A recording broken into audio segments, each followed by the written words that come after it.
What's happening? I'm your man, Rashad Ritchie. Welcome to the conversation. Ladies and gentlemen, we have someone from Texas.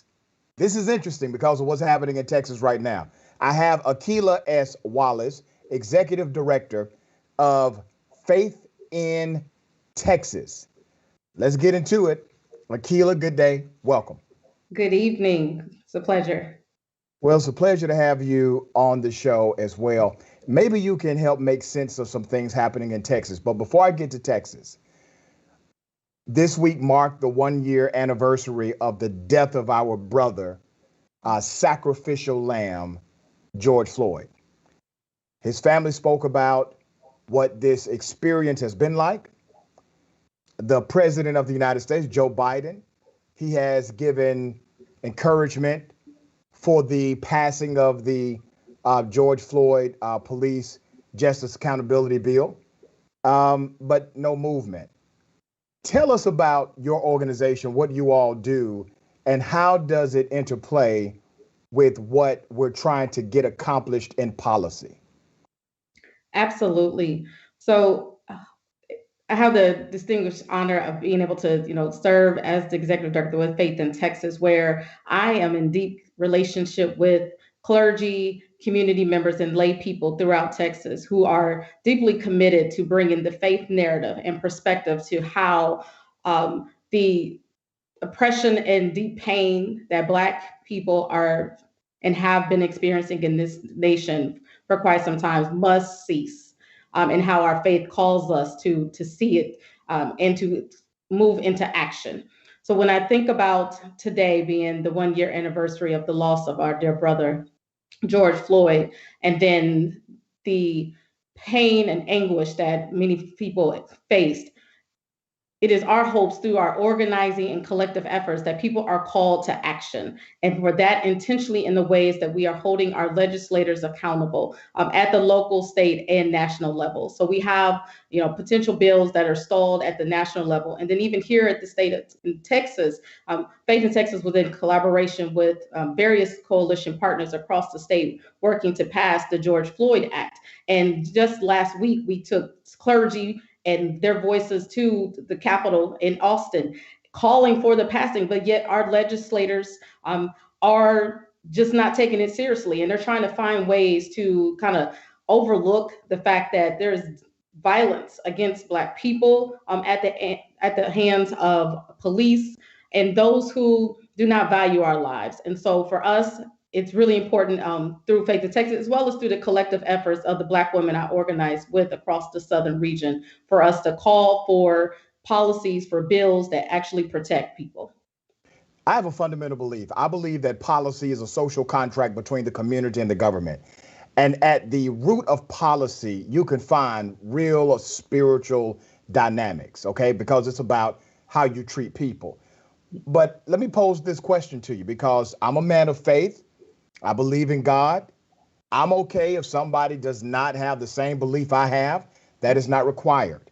But how is it that individuals of the same faith, we're talking about Christians, people of the same faith could have totally opposite value systems? How does that work? Well, I won't proclaim to be a theologian or an expert in religion or a faith. However, from my perspective in organizing with multi-faith people, or people from diverse religious and spiritual backgrounds, ultimately it boils down to the ways in which white supremacy within this nation has ingrained itself into the deep roots of society, and how there are various groups within Christianity, specifically who and that are majority of white backgrounds, who unfortunately are taking advantage of scripture and holy text and words, and reshaping them to really, try to maintain the power from which they are trying to uphold. And so we have people who are trying to maintain power, who are trying to hold on to legacies that keep white folks in positions of power and influence and continue to keep Black and brown people marginalized. And so that is how faith is used to keep us divided, and then also how it contributes to some of the policies and laws that people within, especially here in the state of Texas, deemed to be appropriate. Here, even more recently, them trying to revoke abortion rights. I'm glad you brought up white supremacy. I have a theory, and here's my theory. I don't think they believe in the same God. I think their God is literally the God of white power, and not the white power that's echoed from poor individuals who still sleep on their mama's couch. Okay, you're not my problem. That person is not my problem. I'm talking about the sentiment, the belief that the white structure or the white societal structure is the dominant structure because of some type of God design. I think they have literally made whiteness their God, and anything that attacks whiteness or anything that attacks that power structure becomes the enemy to their God. And you see such extreme actions. You already know this. Critical race theory. That's literally a way to teach history through the context of a theoretical framework. The theoretical framework is to look at race critically. And they're saying, let's make that illegal to do, right? And you have individuals like the governor of Texas and others who are down with that program. We only have a few minutes left. I got to talk about the legislation happening right now in Texas. Literally, there's a proposal which will be signed into law because y'all governors crazy as hell. This governor is going to sign a piece of legislation which will eliminate your requirement to have a license to carry a gun. You can carry a gun in Texas, according to this proposal, without having a license to carry a gun. Talk to us about the gun culture in Texas, because it seems as if whiteness and guns are really part of their holy trinity. Yes, and so here in Texas, they already had the right to, publicly carry a rifle, but now they're expanding it so that you can have handheld guns and others as well. I mean, I will have to say, I mean, it's quite sickening to recognize and to see that like that is where they see and hold their power. And I also consider it to be a kind of really softened way of trying to insert some level of threat and dog whistling to very specific groups of people here in this state, for them to bear arms, and that to prepare themselves for what they may innately be believe is coming in the near or late future, as it relates to increased conflict. I've even heard language around a potential race war. But as people of faith, I just want to say, through the organizing efforts and collaborations with the Southern Black Women's Collaborative across the South, and the ways that we are intentionally organizing Black people, Christian Black churches, and other Black and brown faith communities, that we are deeply invested and rooted in the belief that we will win, and that doesn't matter what your beliefs may be, however you may arm yourselves, that we are armed with something much greater than what they may feel that they have, and that we are positioned to be able to bring about a new day, a new political party, a new way of believing in the direction of this nation, and centering the voices of those most impacted. So you can arm yourselves and continue to go about this crazy rhetoric, but ultimately elections will be coming up in here soon, and we're continuing to grow and build Black and brown voting bases so that we can ultimately change the tides of who is in positions of power in the state of Texas as well as across the South. And Akilah, that's the resolve required in order to transform policies. All policy in America comes from the same place. Some politician at some point has something to do with it, right? This whole issue, and other states are trying to follow, this whole issue with let's make carrying guns more available, more readily accessible. Let's pass laws where you don't even need to have a license to carry. Remember, there is a constitutional right to bear arms. There's also a constitutional right. You have freedom of speech, freedom of assembly, but every right has a common sense restriction so that the rights can coexist. When your right starts to interfere with my right of due process or interfere with my right to liberty, we now need common sense regulation in order to make sure these rights can coexist. Nobody calls that speech control. You can't say anything you want to say. You can't put a hit out on somebody and then say, oh, I was just exercising my freedom of speech. That's a criminal penalty, and it's a criminal penalty that makes sense. What the governor and Republican lawmakers in Texas are doing, they are eliminating common sense barriers with constitutional rights, and it's going to end up being a nightmare in Texas. Give out your information. How can people contact you, reach you, follow you? Yes, absolutely. I invite everyone to please follow Faith in Texas on Facebook, Twitter, Instagram, YouTube, as well as, to follow, go to our website, faithintx.org. Thank you, sister. I appreciate you being on the conversation. Appreciate it. Have a wonderful evening. Thank you.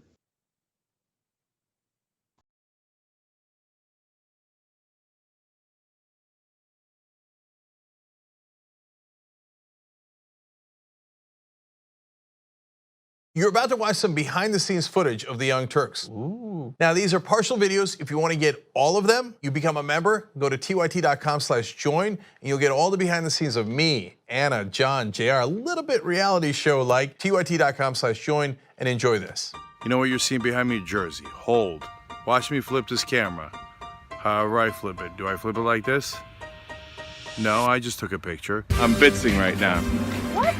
Behind the scenes. Oh, okay. For members? I don't have my face on. She doesn't have her face on, folks. Oh, that's JR's ass right there. You can't take 5 minutes off, can you? No, I can't, Johnny Pie. I said it was live stream, but I was lying. It's not a live stream. It's just for members. Bitsy, this is my cat. You know what his name is? Kiki Cat. Animals are innocent. Control room and the insanity is obviously there. Right now, as you can see, I'm directing or tech directing. I'm so happy to be here. This is what like a Labor Day beard looks like for Cenk. Man, you're a Young Turks viewer if you recognize me like this. Such a big fan. Oh, thank you. You are the one person in my life I would love to meet. What's going on, guys? This is a Bitsy or a BTS or behind the scenes with Hassan Piker, aka Woke Bay. Oh, hi. I didn't see you there. I have finished my show, The Damage Report, and now I get into a really awkward time of the day. When I'm sitting, the control room is right there. So I can see Bart. And this is the Pittsburgh office, by the way. I refer to often as the boiler room. You see how it's ripped? Is it super unprofessional to wear that at a business meeting? Or am I like cool rebel? I just finished doing the power panel and I'm fired up. What do you do for TYT? Not a whole lot. If you're frantically tweeting at us that something's broken, thank you, because I'm fixing it. And thank you for being a TYT member. Super last thing, because there's always got to be a super last thing. Oh, that was disastrous. This has been behind the scenes, behind the scenes.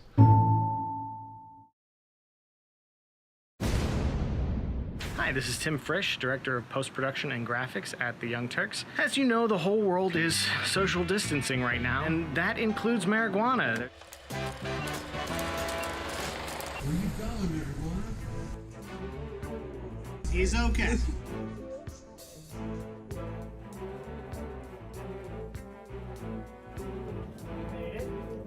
Looks like a pretty happy guy, all things considered. My dad wrote the story of his life. It's called The Original Young Turk. It's a book on shoptyt.com. Part of the story is how I became progressive. Now, he doesn't write about that per se, but in his life story, you see, oh my God, when a community helps one another, when the government also chips in and gives you free education, anything is possible. He went from an incredibly poor olive farmer to living the American dream.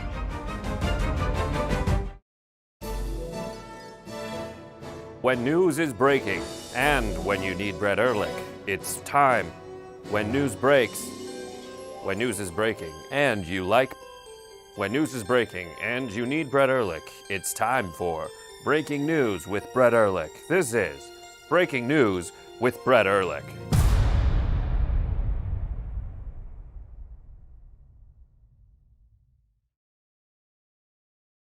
Climate is changing fundamentally, extremely, and non-linearly. It's becoming worse now. It's not when the levees burst that is the problem. It's in the anticipation of that. So I hope every human being is safe. And by human beings, I do not include multinational corporations, especially the ones that started climate change in the first place. What we're currently doing right now in cutting emissions is clearly not enough. There will be ramifications to what Trump is doing. I don't want people to suffer, but I feel like there's going to be a lot of suffering because we have an imbecile as our leader.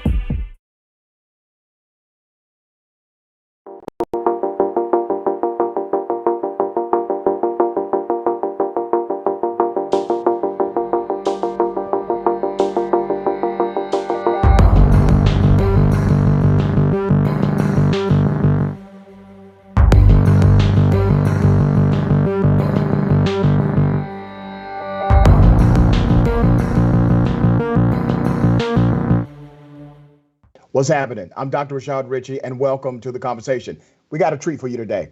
I have Ron James Jr., attorney and author, as a matter of fact, a best-selling author, legal expert.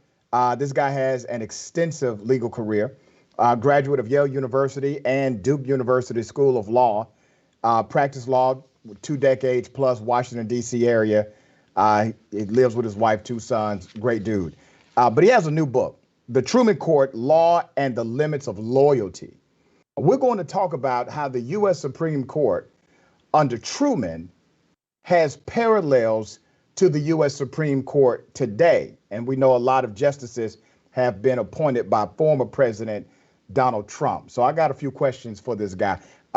Attorney James, thank you for being on the conversation. How are you? I'm doing well. Thank you for having me, Dr. Ritchie.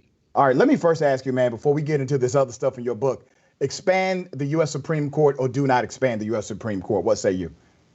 Do not expand it, and it's not in danger of expansion right now. Okay. Now, I agree with you 50% of that. I agree Democrats ain't going to do a damn thing to expand it. I agree with that. So that's the 50% I agree. Do you have a fundamental belief in the institution as to why it should not expand? Because obviously we've expanded it, we've decreased it, we've fluctuated a bunch of times with the U.S. Supreme Court numbers, right? So why do we need to keep it where it's at today at 9?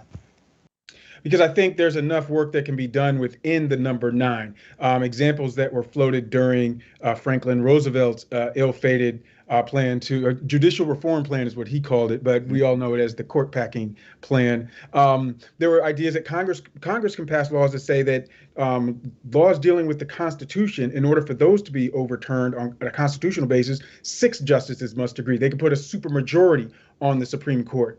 Congress has a good deal of power over the court, including, obviously over its size. I think there's enough that can be done within the number 9.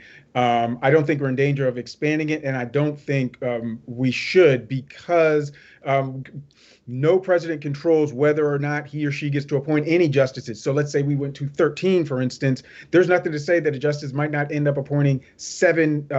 A president might not end up appointing 7 justices. And then if the party in control does not like that, then do we go to 15? It's just a messy business that the country has turned away from once. I don't think we'll get anywhere near that far this time, because Franklin Roosevelt had a lot of power, was at a popularity peak in 1936, and even his own party in Congress was loath to closely consider it. Attorney James, that's exactly what they need to do. And I know you're saying this is a slippery slope, right? We're already on the slippery slope, brother.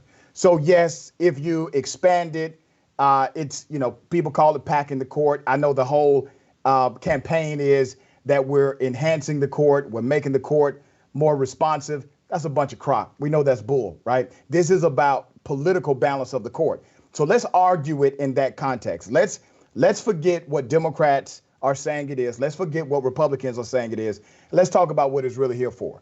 If you expand the court, Democrats would make this push for one primary reason. That is to balance the extreme conservative wing of the court. We have a court that is defined by the conservative side.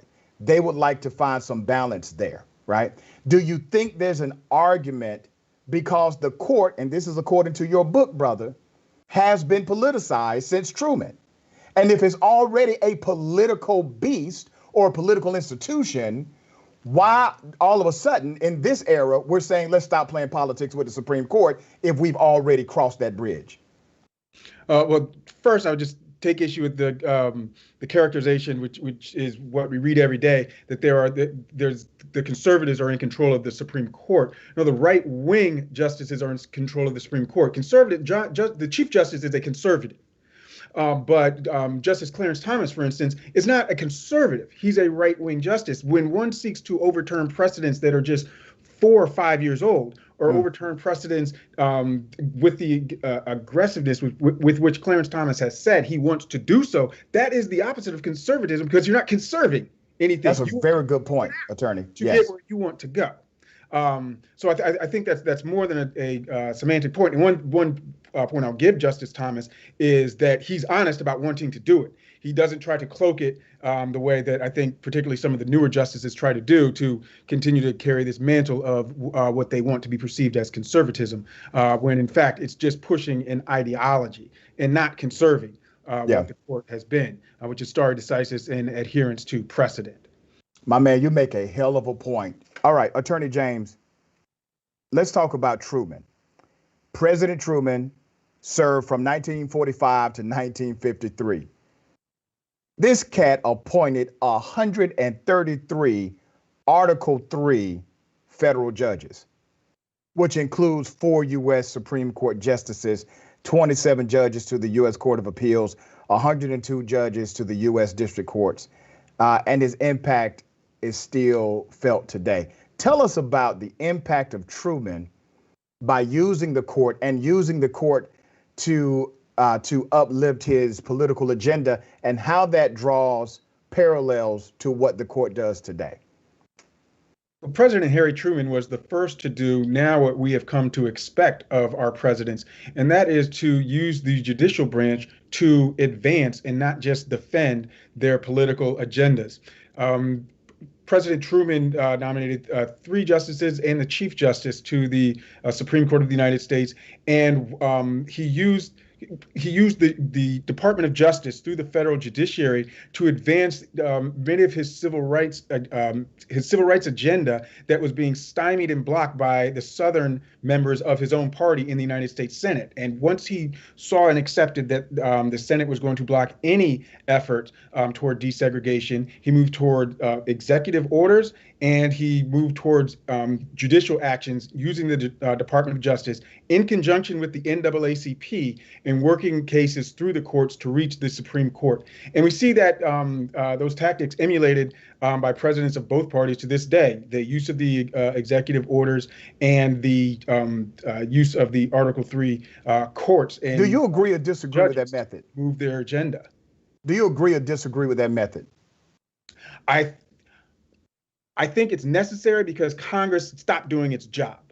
So at least in Truman's time, Congress, the senators were saying, we are not going to advance this agenda because we are ideologically opposed to it. And these were the Southern segregationists. And they were, as is popular to say now, on the wrong side of history. The Congress today is simply broken.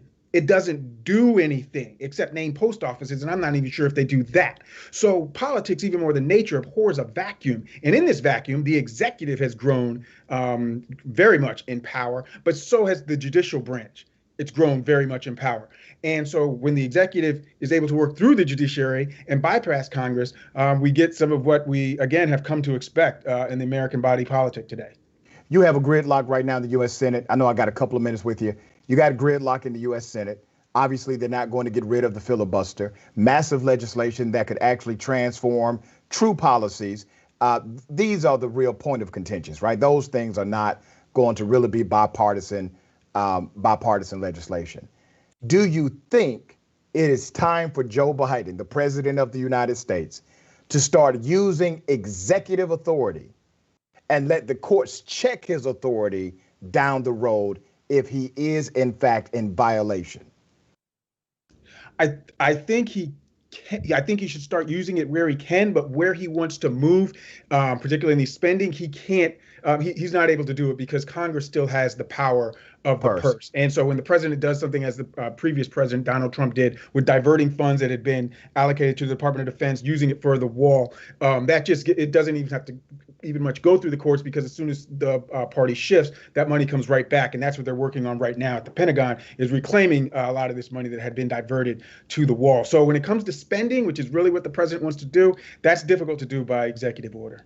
Yeah, if I was president, I'd do it any damn way. I would figure, let me tell you something, man. Biden is getting nothing done with this do nothing Congress. That is a problem. That is a big problem. And I say that in jest, but you know my point. I'm getting irritated just like you are with a do nothing Congress and a stalemate in politics. And who hurts? People. Regular, everyday people are hurt by that design. How can people follow you, man? Pick up your book. It's anywhere where you buy books. You can find The Truman Court, and I'm on ronjames.com. Thank you, brother. I appreciate you, Attorney James. Always a pleasure. Right. Thank you very much, Dr. Richard.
Welcome to the Young Turks. I'm your host, Anna Kasparian, and we have a gigantic show ahead for you today. It's Wednesday, which usually means that I'm joined by John Iadarola for the second hour, but John is off today, so I'll be joined by Nando Vila, a good friend of mine, and also my co-host on Weekends for Jacobin, to help me talk about a bunch of stories that I'm amused by. I'm sure many of you are amused by. But I'm gonna give Nando a difficult time because Nando is usually not amused by. So we're gonna talk about Mike Lindell getting rejected from an official Republican event, which is always a lot of fun for me. We're also going to discuss the special grand jury that has now convened in the criminal case involving Donald Trump and the Trump Organization. We'll give you all the details on that and more. And I'm gonna keep it real with you guys. The first hour is full of the kinds of stories that I like to sink my teeth into, including where the country is on the issue of housing and how it's pushing American families into motels. That problem has only been exacerbated by the pandemic. And of course, I'm sure many of you have maybe come across a portion of the video, but Elizabeth Warren, I mean, she decided to sink her teeth into Jamie Dimon, the CEO of JP Morgan Chase. But before we get to any of that stuff, I wanna make sure to encourage you guys to like and share this stream. If you're watching us on YouTube, it's one of the easiest ways to help spread the message and help to support our show. And as always, if you're watching on YouTube, you can always send us super chats, which we'll read during our social breaks for our online audience. Now, with all that said, why don't we get right to our first story, which is a little bit of a depressing update on Bernie Sanders and his take on weapons to Israel. Senator Bernie Sanders has backed off of his promise to force a vote on a resolution that would essentially block hundreds of millions of dollars in weapon sales to Israel. Now, this weapon sale was approved by the Biden administration just last week as the violence and aggression toward Palestinians in Gaza was certainly making headlines. We talked about it quite a bit on this show, but it appears that Sanders has decided to back off due to the lack of support for this resolution, again, meant to block this weapons project or sale. Now, let me also be clear that Sanders did not have enough votes in order to get this resolution through. In fact, all he needed was a simple majority in the Senate, and it doesn't appear that he had that. So under the Arms Export Control Act, Sanders needed a simple majority but faced opposition from Democrats, which I am not surprised by. Democrats are also very much in favor of aiding and abetting what's going down with the Israeli government. We have been not only providing foreign aid to the Israeli government, but we've also offered and approved quite a bit of military funding. And so this weapons sale is in no way surprising to me, and the support among Democrats is also in no way surprising to me. Now, we've shared this number with you before, but it is a $735 million weapon sale. And again, since it was approved by Biden and since there was very little chance of this resolution passing, Bernie Sanders decided to back off of it. Now, Sanders has also dropped a hold on State Department nominees that he had placed late last week as after speaking with Deputy Secretary of State Wendy Sherman, who discussed steps the administration is preparing to take to address the humanitarian crisis in Gaza and across the Palestinian territories. An aide for Bernie Sanders claims that Sanders is not willing to accept the status quo. But to be quite honest with you, that really means nothing, because what is Bernie Sanders gonna do? He doesn't have the support for a resolution like this to block the weapons sale. You have corporate Democrats who are terrified to ever speak out against the right-wing government of Israel, regardless of the number of casualties in Gaza, regardless of the number of Palestinian children who are dead. To say that he's not gonna accept the status quo, that's all fine and dandy, but when your tough talk isn't backed up by any type of action, it's just that, it's just tough talk. A Sanders aide also said Secretary Sherman committed to a continuing dialogue on these issues. As a result of this conversation, Senator Sanders has lifted his hold on State Department nominees. Now, since the sale of the weapons were approved last week, it's been unclear whether, Sanders could even hold a floor vote on this, right? So if the Biden administration had approved it, would it even happen? Would this even be brought up for a floor vote in the first place? Honestly, that remains unclear, but it seems like at this point, it's over. They're gonna get the weapons. There's really no US-led punishment for the very clear aggression by the Israeli government and Benjamin Netanyahu. I would never expect the US government to dole out any type of, even strong words I wouldn't expect. But one thing that's really interesting is if you look at the American public and their opinion on the weapons sale and the proposed resolution to block the sale of weapons to the Israeli government, it looks like there's really a split. So this poll that was done by The Hill and Harris X found that 51%, just 51% of registered voters in the May 21st to 23rd survey said that they would oppose, they're against a resolution to block millions in weapons sales to Israel. By contrast, 49% of respondents said that they would support the measure. So when you consider the margin of error in this survey, it's really a split. Also, when you break it down based on party lines, the findings are actually pretty fascinating. What I found the most surprising about this poll was that 53% of Republicans, 53% of them said that they would oppose the resolution, along with 51% of independents. 53% of Democrats said that they would support the measure. Only 53% of Republicans would oppose the resolution? That's fascinating. But the thing that stands out the most is that it doesn't even matter what party you're from. It doesn't even matter, if you're talking to a group of Republicans or Democrats. The country is really split on the issue of blocking weapons with this resolution.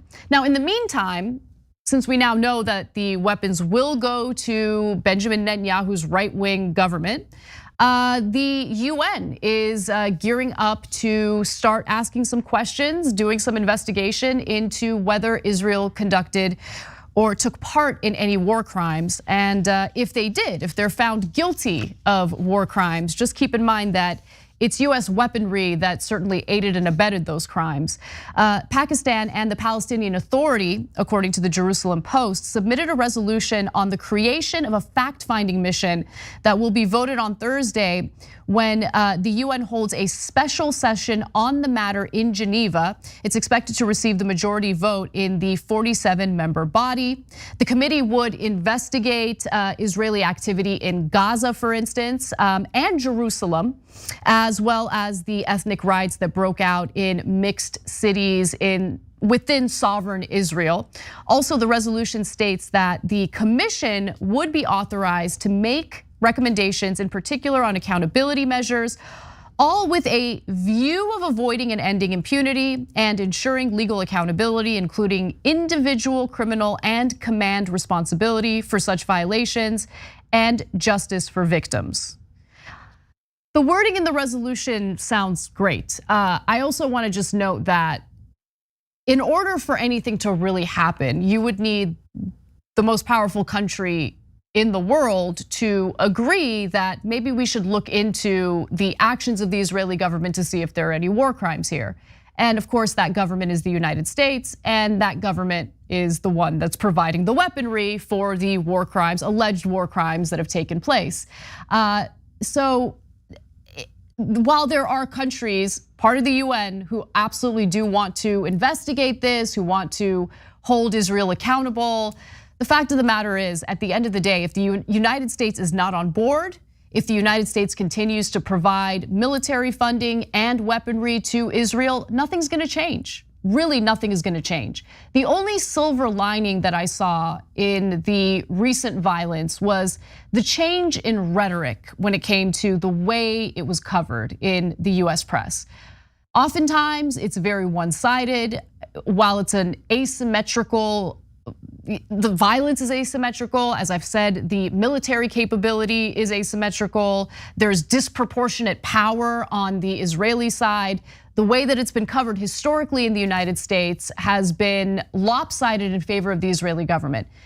This time, though, there has been a little bit of a change, and I think people are waking up and feeling confident enough to speak out against the injustices that I think most people would feel comfortable speaking out against if it was a conflict in any other country.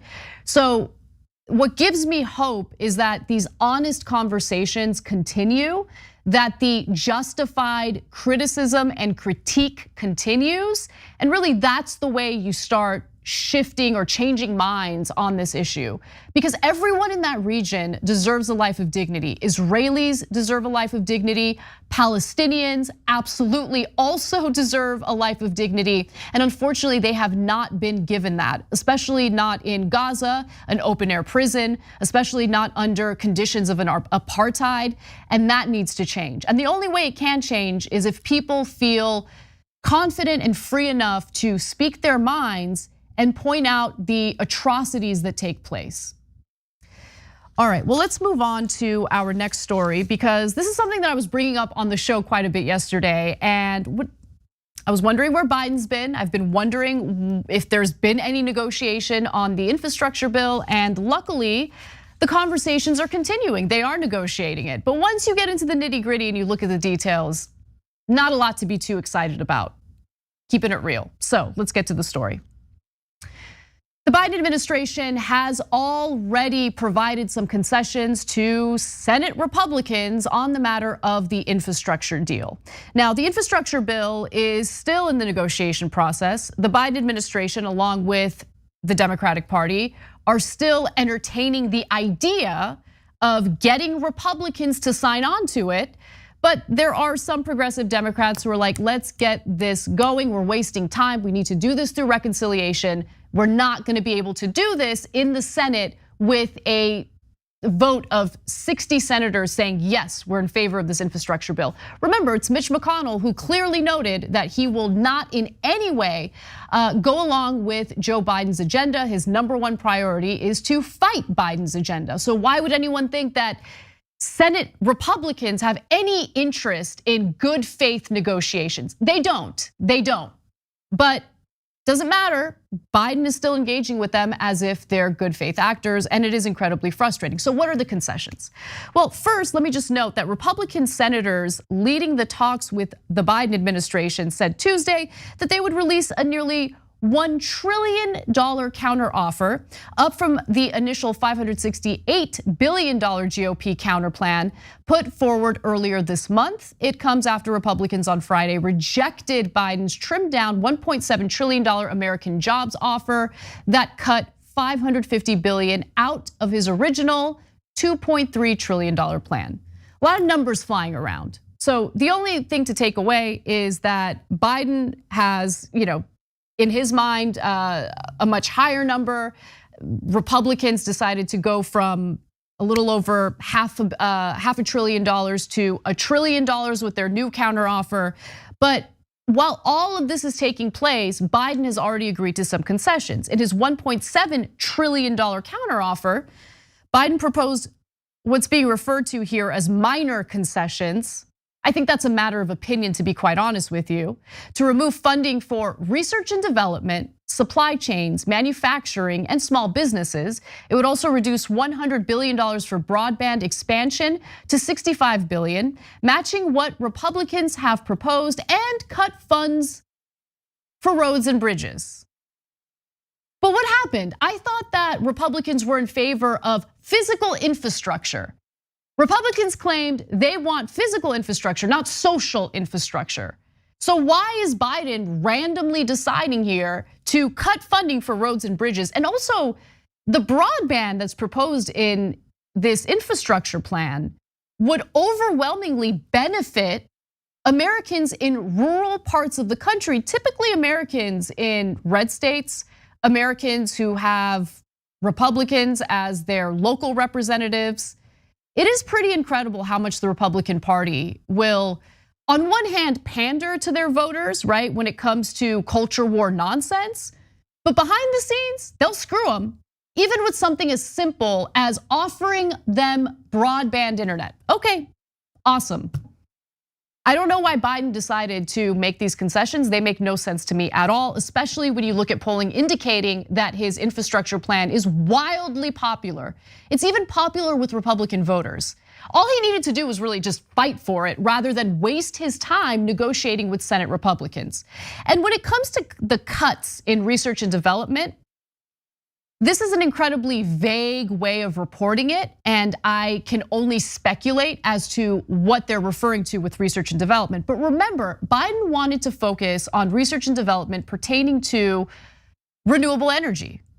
Republicans don't want that. They don't like renewable energy. They don't want to invest in it. And so my guess is that the cuts to research and development would hurt efforts to fund the research and development for renewable energy. Great. Again, concessions that did not need to be made. The trimmed down plan would still keep the corporate tax increases that Republicans have said that they won't support under any circumstances. It would also fund home caregiving for elderly and disabled people, electric vehicle expansion, and other social infrastructure components that Republicans oppose. So it's fascinating because it keeps some of the look, Republicans are opposed to all of this. They claim they're in favor of physical infrastructure, but clearly they're not if they succeeded in getting Biden to concede to cutting the funding for roads and bridges. They're not in favor of any of this, but publicly they'll claim they're in favor of funding for physical infrastructure. Again, we're dealing with individuals who are not good faith actors. And it's not just the Republican Party that's littered with bad faith actors. We have quite a bit of that on the Democratic side as well, especially with someone like Senator Joe Manchin, who knows that the Republican Party has no interest in working with the Democrats at all on this. What's frustrating to me is that we're just wasting time. We're wasting time entertaining these GOP lawmakers who are just honestly doing nothing more than stalling. And we need to get this legislation passed. We need to get the American Families Plan passed. I just think we need to get to a point where Biden and Senate Democrats are actually playing hardball, and that's just not happening here. Republicans have said that they will only support spending on physical infrastructure, even though they got Biden to cut funding for physical infrastructure.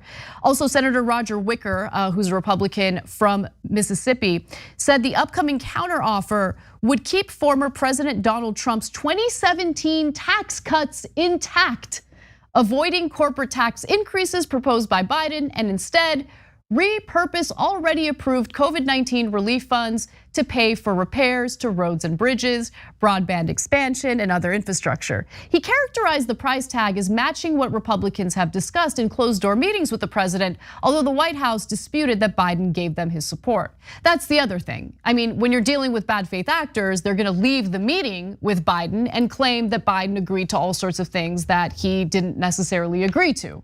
So that's what you're dealing with bad faith actors. What are we doing here? Why are we wasting our time? It just makes no sense. Do you think Mitch McConnell would have any interest in bringing Democrats to the table when it comes to passing anything in his agenda? Do you think a Republican president has any interest in Democratic support for passing anything in his agenda or her agenda in the future? Who knows? Of course not. Of course not. Right now, you have the Democratic Party in control. They don't have enough of a majority in the Senate. There are still some obstacles in that regard. But you have Senator Bernie Sanders as the chair of the Senate Budget Committee. That's a tremendous amount of power. The House is still in the Democrats' hands. They still have the majority there. And Joe Biden is the Democratic president. Why are we wasting our time? I know I'm being a little redundant and repetitive here, but it's just so frustrating that with the limited amount of time we have, like before we know it, the midterms are here. It's very likely that Democrats are gonna lose control of Congress after the midterm elections, and then we're done. Then there's no opportunity to get any of this done. But let's go ahead and waste time with these ridiculous closed door meetings to deal with people who have no interest in actually passing this legislation. And again, take a look at what the priority is for Republican lawmakers. Senator Wicker is saying that, look, we care about physical infrastructure. We're gonna get Biden to cut funding for it. But what we really want to do is protect tax cuts for the rich. And Biden didn't even begin the negotiation with a high tax rate. The corporate tax rate was 35%. Obviously not the effective tax rate when you consider deductions and all of that, but 35%. Trump cut it down to 21%, and Biden is proposing to increase it to 28%. And it's still not good enough for Republicans. Of course it's not. If they had their way, there would be no corporate tax. There just wouldn't be. They don't like taxes. They don't like, because look, corporate taxes mean that, hey, maybe our donors are gonna be upset with us. Same goes for corporate Democrats. Corporate Democrats know who funds their campaigns. And they don't want these businesses and these business interests cutting off that money if they vote in favor of increasing corporate tax rates. That's what really drives this country. It's not what the polling indicates. It doesn't matter if the majority of Americans find this legislation to be very popular. What matters is what corporate donors feel about it, and corporate donors hate the idea of increasing their taxes, of course. So they're gonna go ahead and fight aggressively to defeat this bill. And unfortunately, they have bad faith actors in the GOP on their side, and they have some corporate Democrats on their side as well. Also, Senate Majority Leader Mitch McConnell said this month that he is 100% focused on stopping the Biden administration. Well, we all know that. I'm sure the Biden administration knows that. So again, for now the billionth time, why is the Democratic Party, along with the Biden administration, wasting time appealing to the GOP? Let's get it done. It doesn't matter what they have to say. All they want to do is serve as obstacles. That's it. We got to take a break. When we come back, we have more news for you, including Jeff Bezos getting a bailout. I'll tell you why.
Hey everyone, welcome to our first social break of the day. Fun story, the dress I'm wearing today is not a dress that I was planning on wearing. I had a completely different dress on.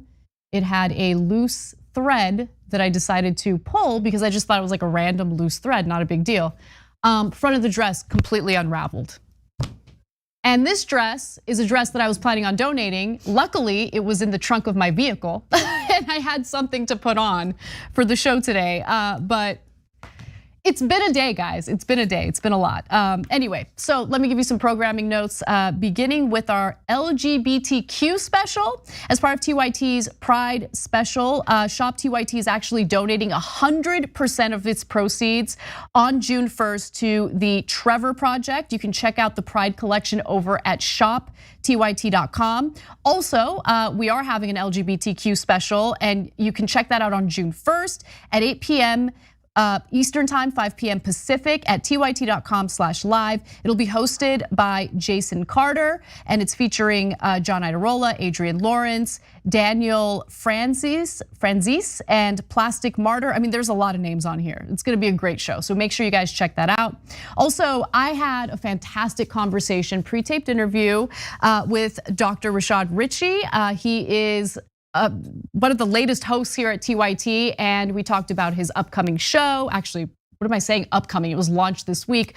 But we talked about the show. We also talked about his life, and he's got an incredible story. So please check that out. You can watch that on May 27th at 5:30 p.m. Eastern Time, 2:30 p.m. Pacific at tyt.com/live. All right, let me read a few of your comments. We have American, but I say tomato says, "Go Anna." How is Anna this good at doing a solo hour without even breaking a sweat? I was crying before I went live today. Printer didn't work, my dress unraveled. It's been a freaking hard day. So thank you, but there was definitely a lot of sweating going on. Theater Goddess says, saw my best friend today and was able to give her a hug for the first time in 15 months. I know what that feels like, and it's incredible. Because we're both hella vulnerable to COVID. It was an outside visit, but vaccines are wonderful. I agree. It feels really good to be vaccinated and to be able to see my friends again. I've gotten a lot more social. I think the pandemic put a lot in perspective for me. Peter Hamby in the super chat section says, after a few months of all the hubbub of voter fraud and Smartmatic and Dominion's lawsuit, I guess the GOP is telling Lindell that he made this false flag bed and now he has to sleep in it. It's really funny. Can't wait to talk about that story. Nando's gonna hate it. We'll see you in a few minutes.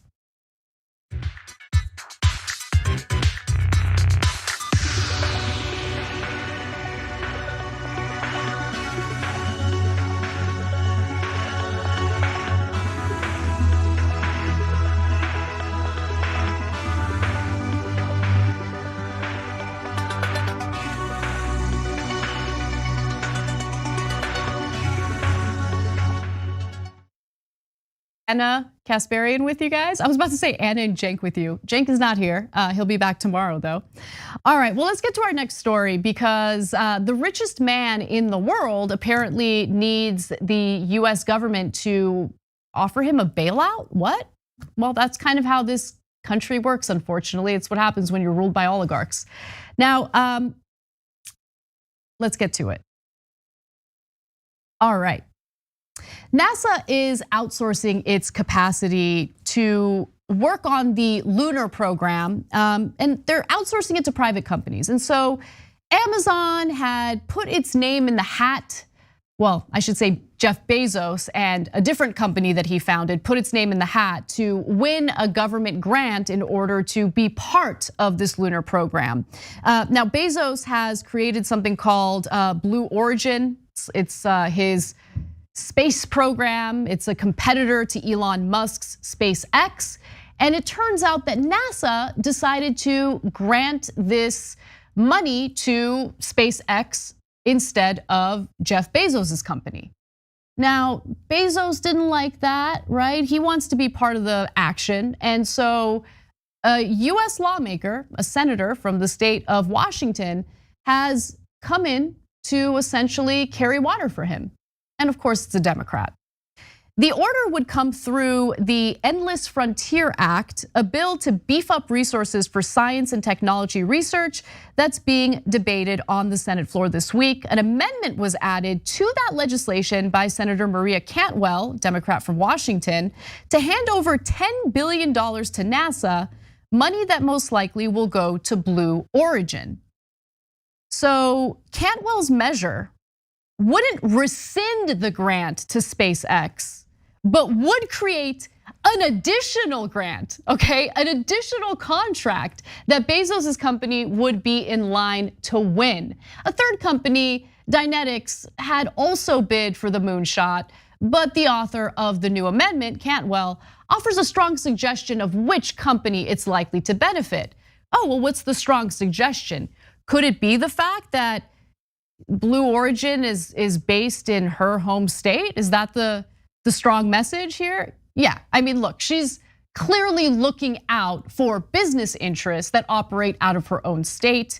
There is, of course, quite a bit of lobbying money behind all of this, but just take a minute to really process what we're talking about here. The richest man in the world, the man who has crushed his workers, the man who has reduced delivery drivers to defecating in plastic bags and urinating in plastic bottles, needs to get a $10 billion grant paid by us, US taxpayers, for this project to get us to the moon, which we haven't been to since 1972. You know, whenever it comes to a $10 billion grant on something that could actually help the American people, who are in dire need right now in many cases, there's usually a giant debate. In fact, I just did a long story about the infrastructure bill and how much nickel and diming is taking place in regard to funding for broadband internet in rural parts of the country where it's difficult to get internet in 2021. That kind of nickel and diming, when it comes to the American people, the average American, happens all the time, all day, all night.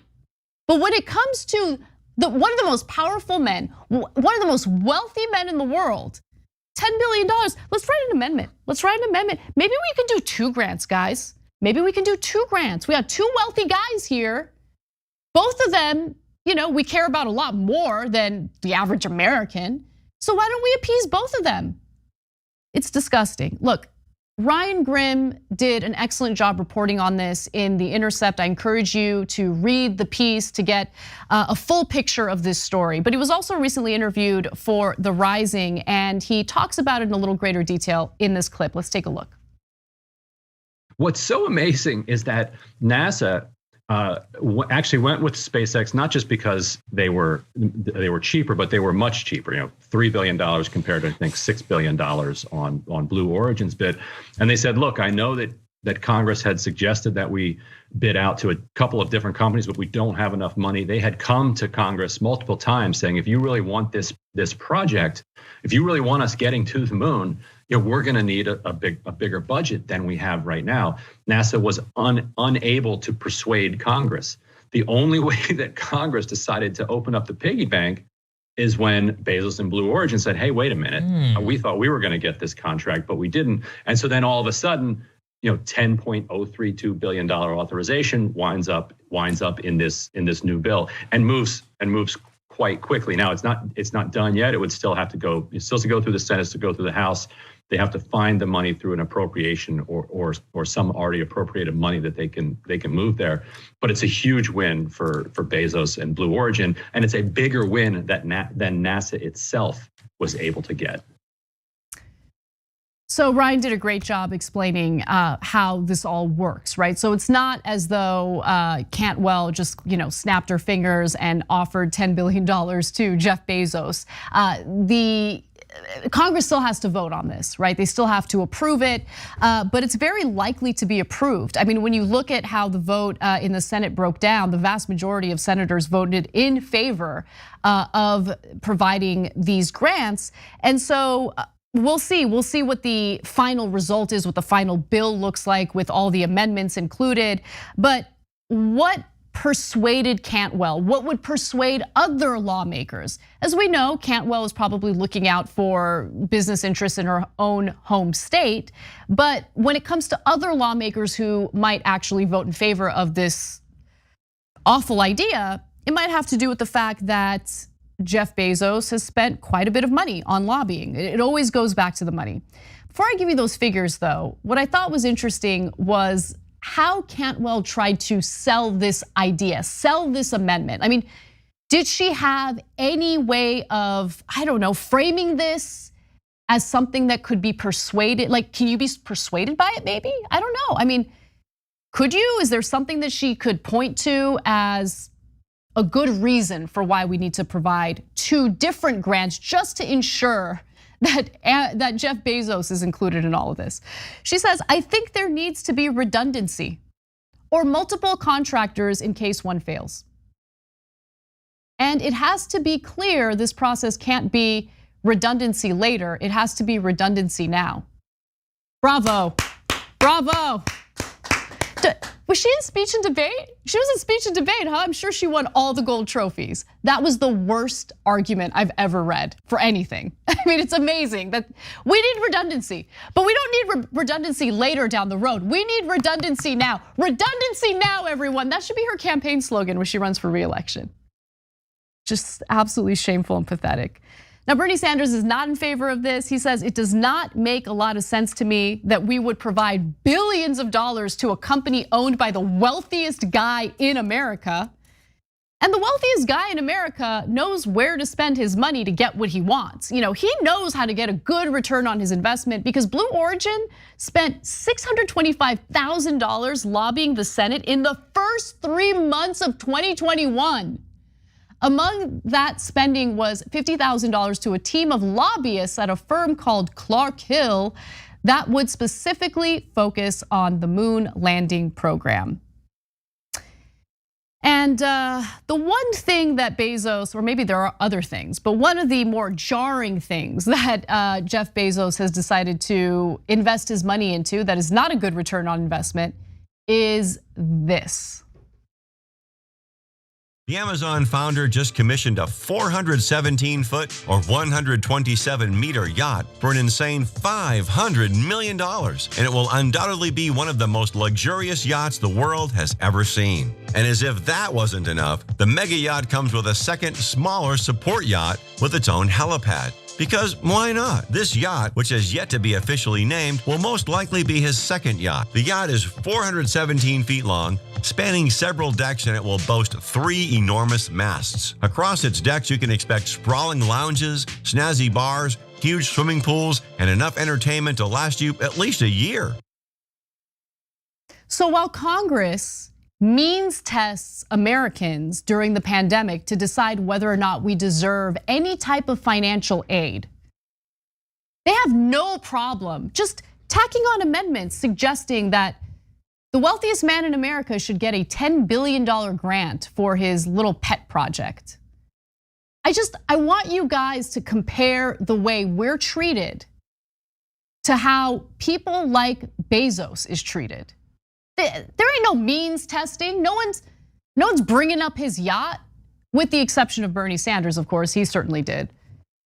But there's no discussion about whether this redundancy is wasteful. There's no discussion about why doesn't Jeff Bezos invest his own goddamn money into his little pet project? Why is the US government having to do that?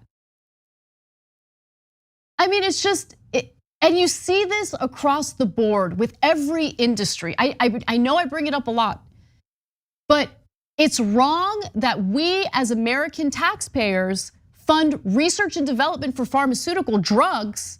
And then once those drugs are developed, we spend far more on them than people in other countries because our politicians don't represent us. They don't represent us at all.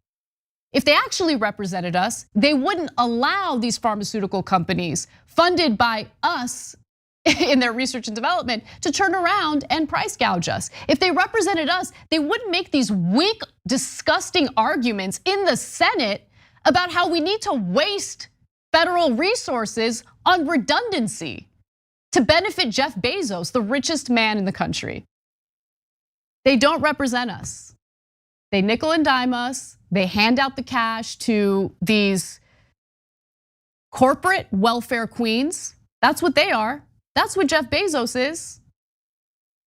I mean, how many successful corporations do we subsidize through having to pay tips, for instance, through having to pay for social safety net programs for full-time workers who literally cannot make ends meet on their wages? I mean, you want to talk about people taking advantage of the system. It is not the average person in America. It's people like Jeff Bezos who has a little fit over not getting chosen by NASA for their lunar program. It's pathetic. A lot of lawmakers are tweeting very strong tweets though, so we got that. Let's take a break. When we come back, Elizabeth Warren goes after Jamie Dimon, and while I'd like to see more than just tough talk during these Senate hearings, I do enjoy watching Jamie Dimon squirm, and you will too, so come right back.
everyone, welcome back to our social break. So Al Belzo asked if we were planning on covering the mass shooting that took place in San Jose, California today. And the answer is no, mostly because I don't know what more to add to that story other than what we've said over and over and over and over and over again about mass shootings in America. I don't know what else to say. 8 people were shot and killed. The gunman, it appears, then shot himself. So 9 people total are dead. I don't know what to do. And at this point, I think everyone is in this tense situation where you're wondering when you're gonna experience it firsthand. All right, I'm gonna go to some super chat comments. No Sleep says, yeah, it's just tough talk, but seeing as Bernie, didn't have the votes and his block was moot, maybe cut Bernie some slack here. At least he's moving this previously stagnant conversation forward. I mean, but is he? I don't think I was being needlessly rough on him. And I think that it's worth knowing which Senate Democrats are in favor of shipping weapons to the right-wing government of Israel. I think that there's some value in knowing who those Democrats are. Did I think it was gonna pass? No, of course I didn't think it was gonna pass. I knew that there were Senate Democrats who were against that resolution. But look, man, we've been cutting progressives a lot of slack, if you ask me. I mean, what's the point of electing them? And I'm not talking about Bernie. Like, every time we have these discussions about like, please vote for the Democrat in this race, it's so important to vote for this progressive. Okay, great, but once they're in power, I get it. It's still a small group of people, but there are opportunities in which they can withhold their vote, they can hold back as a block until they get some concessions. The fact that like dopey Joe Manchin is able to flex as much muscle as he is tells you something. You know that Joe Manchin would cave the second Bernie Sanders went to West Virginia, as he, by the way, committed to doing and then didn't actually do. If Bernie Sanders went to West Virginia and started rallying support for the infrastructure bill, rallying support to do away with the filibuster, I mean, why isn't he doing that? That's what I want to know. I'm tired of the tough talk. I just am. I'm sorry. It is what it is. Peter Hamby says, it just sounds like the GOP in the House and Senate are getting our tax money, doing nothing. Maybe or must be a good lifestyle. Yeah. R. Stone says, who knew that participation trophies were so expensive? Michael Adante says, just got my second Pfizer shot yet.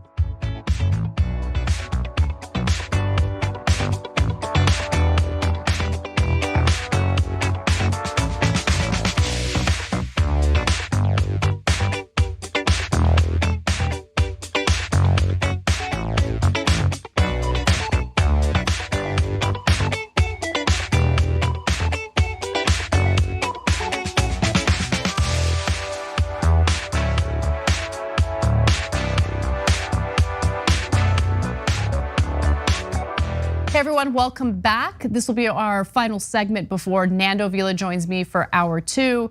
But I'm loving this next story, probably my favorite story of the day. So let's get right to it. The biggest banks in the United States had to testify before the Senate Banking Committee and the House Financial Services Committee to answer some questions about why it is that their lending is down, specifically lending to small businesses and to ordinary Americans. I love the fact that they're holding hearings on this, and I will address that portion of the issue in just a moment. But what came out of these hearings was an exchange with Senator Elizabeth Warren and Jamie Dimon, who of course is the head of Chase Bank. Now, what they were talking about was just how much money Chase made in 2020 with overdraft fees. Because you would think, during a pandemic when people are really struggling, maybe waive overdraft fees, maybe be a decent person, decent company that understands the hardship that so many Americans are facing. But I'm not stupid. I know that morality, ethics, all of that doesn't play a role in a corporate machine like JP Morgan Chase. And so this exchange was fantastic. Take a look at the first video. Mr. Dimon, how much did JP Morgan collect in overdraft fees from their consumers in 2020? Well, I think your numbers are totally inaccurate, but we'll have to sit down privately and go through that. These are public numbers. And I also want to point out we did not overdraft. Can you just answer my question? How much did JP Morgan collect? We did not overdraft at the Fed account. And at any request, so you never. I'm sorry, Mr. Dimon. That was Mr. Dimon. That was not the question. Did you had an automatic protection? So I'm asking. You were recommended, the regulators recommended you offer that same kind of protection to your customers. How much, in fact, did JP Morgan collect in overdraft fees from their customers in 2020? Do you know the number? I don't know the number in front of me, but I actually have the number in front of me. It's $1.463 billion. That's nearly $1.5 billion that you collected from your customers. There was one line in there that you might have missed, but I think is important. And it was when Elizabeth Warren mentioned recommendations from regulators.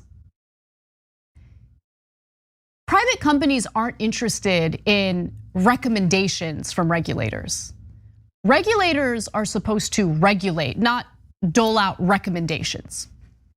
So if there is no regulation preventing Chase Bank or any other bank from charging overdraft fees during the pandemic, they're going to charge overdraft fees during the pandemic, and that's exactly what Chase did, to the tune of nearly $1.5 billion. $1.5 billion. Let's watch more of this exchange. Now, do you know how much JP Morgan's profit would have been in 2020 if you had followed the recommendation of the regulators and waived overdraft fees to help struggling consumers? In other words, without that overdraft money, would your bank have been in financial trouble? We waived the fees for customers upon request if they were under stress because of COVID. You know, I appreciate that you want to duck this question. Do you know how much your profits would have been if you'd actually waived all the fees as the regulators recommended? We waived the fees every time. The answer is your profits would have been $27.6 billion. I did the math for you. So even if JP Morgan Chase decided that they were going to waive the overdraft fees, they were good. They made a lot of money in 2020. In fact, so much money that recently Jamie Dimon said that they're doing corporate stock buybacks. We're doing real well. We're going to enrich ourselves. Of course, they didn't even need to charge the overdraft fees to make an insane profit. They still made the profit, but they got to get a little more, right? Doesn't matter if you're a struggling American, doesn't matter if you're dealing with a pandemic, doesn't matter that they get all sorts of goodies just for being a big bank. Goodies like, not having to deal with any prosecution for collapsing the global economy in 2008, not having to deal with the nickel and diming that we deal with in Congress. I mean, the Federal Reserve prints out money and hands it over to them because they need liquidity, guys. They need liquidity. I mean, they get all these tax breaks that we don't get. But it doesn't matter. They always want more, which is why that line, recommendations from regulators, makes me want to pull my hair out. Recommendations from what recommendations? What is the point of regulators if all they do is recommendations? You're supposed to regulate. Of course they're gonna want more. The whole point in this system that we're living under with private industry is for said private industries to maximize profits. It is their only goal. There is no discussion about morality. There is no thought about ethics. There is no thought about how their practices are negatively harming others. It is a machine, and its only goal is to maximize profits. And if they can get a little more, which for them is $1.5 billion through charging overdraft fees, they're gonna do it. They don't care about your recommendations. Final video for you. So here's the thing. You and your colleagues come in today to talk about how you stepped up and took care of customers during the pandemic. And it's a bunch of baloney. In fact, it's about $4 billion worth of baloney, but you can fix that right now. Mr. Diamond, will you commit right now to refund the $1.5 billion you took from consumers during the pandemic? No. Right now? No. No. That's right, Senator Warren, no. I mean, I don't believe that she's actually surprised by his answer. He's telling you bluntly, but more importantly, he's telling the American people, no, I want that $1.5 billion. Now let's kind of discuss the whole point of the hearing in the first place. Because the hearing is about the fact that these big banks, not just Chase, other banks, Wells Fargo is included. You had Goldman Sachs as part of this hearing. Like all these big banks are part of this, right? And the whole point of the hearing was, hey, the Treasury handed you some money so you guys can, inject some cash into the economy during this awful pandemic. The Federal Reserve also prints money, gives it to you for cheap. You're supposed to lend it out to small businesses and to ordinary Americans. But you guys haven't been doing that. What's up with that? Let me give you those details. According to data from the Federal Reserve, from April of 2020 through April of this year, commercial loan issuance from America's 25 largest banks declined by 12.5%, while consumer loan issuance has declined by nearly 1%. 0.8% over the same period on a seasonally adjusted basis. I don't know if any of you tried to even like refinance your home loan, your home mortgage during the pandemic. It was the most challenging thing I've had to go through. They just didn't want to do it. I had to go to multiple lenders to make it happen. Everyone's talking about low interest rates. Oh, low interest rates, that's not for you and me. Low interest rates are for people who are already in positions of power, people who already have established businesses. Low interest rates, if you fight really hard and you are persistent, maybe you get to take advantage of that. But getting a loan from these big banks has been incredibly difficult. This is something that I've heard Nomi Prinz talk about quite a bit. In fact, when it comes to QE, something I've discussed on this show, she is, in my opinion, the top expert on that matter. And QE is what I'm referring to when I talk about the Federal Reserve offering liquidity to these big banks under the assumption that the big banks will then turn around and provide money, loans to people who need it. But they haven't been doing that. What have they been doing with that money?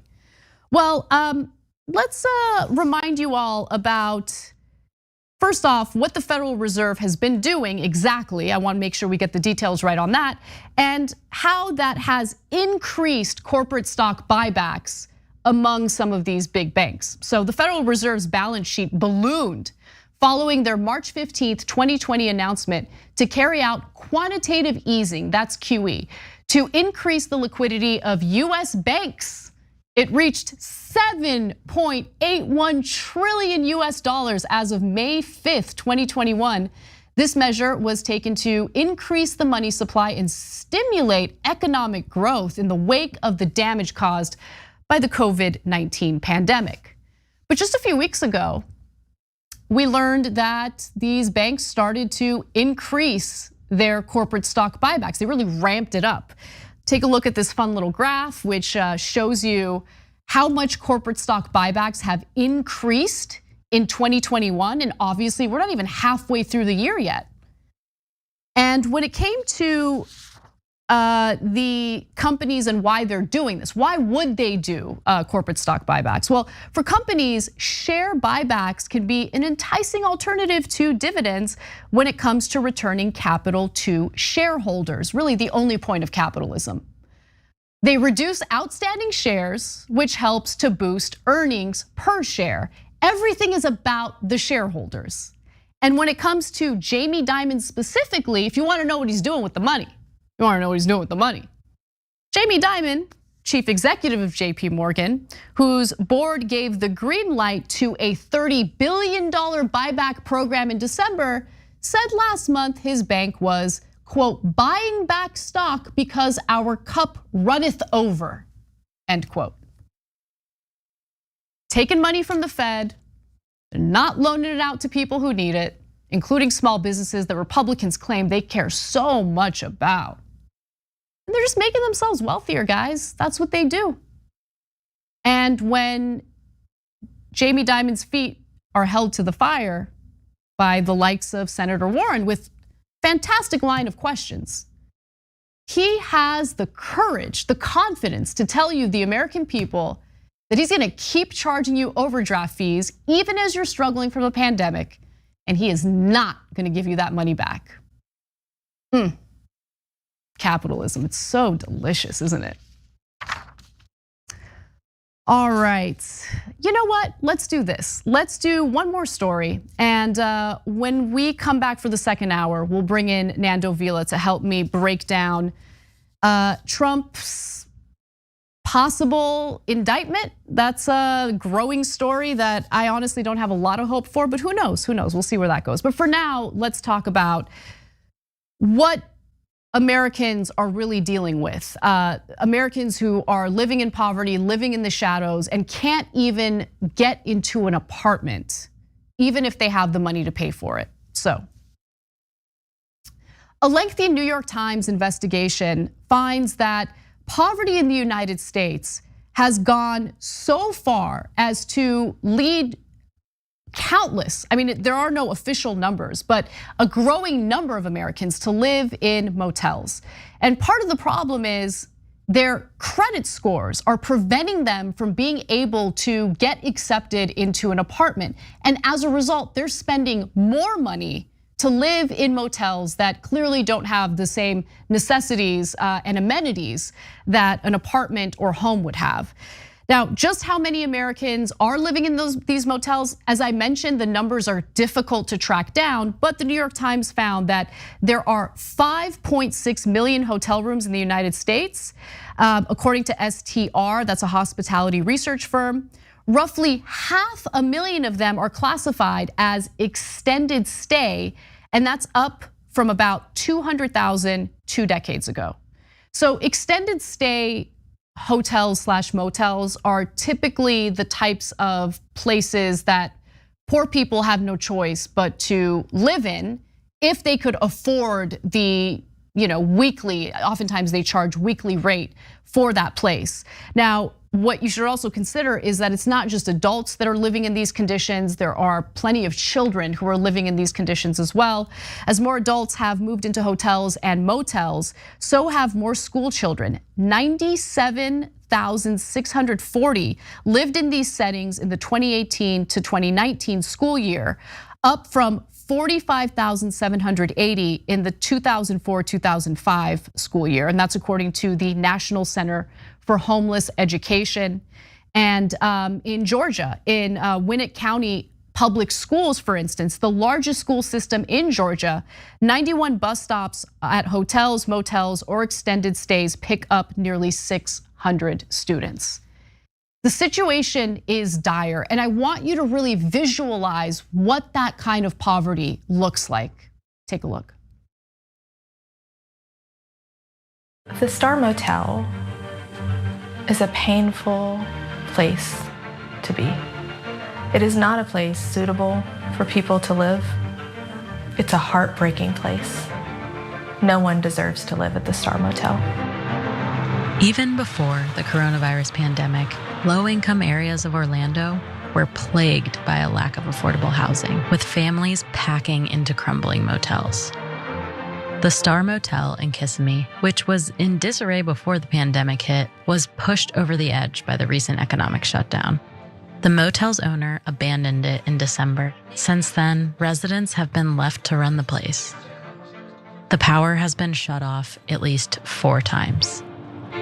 Call and tell her to come and see, because they're shutting the power right now. Right now. Tell her to come and see it. In early August, the electric company trucks were back again.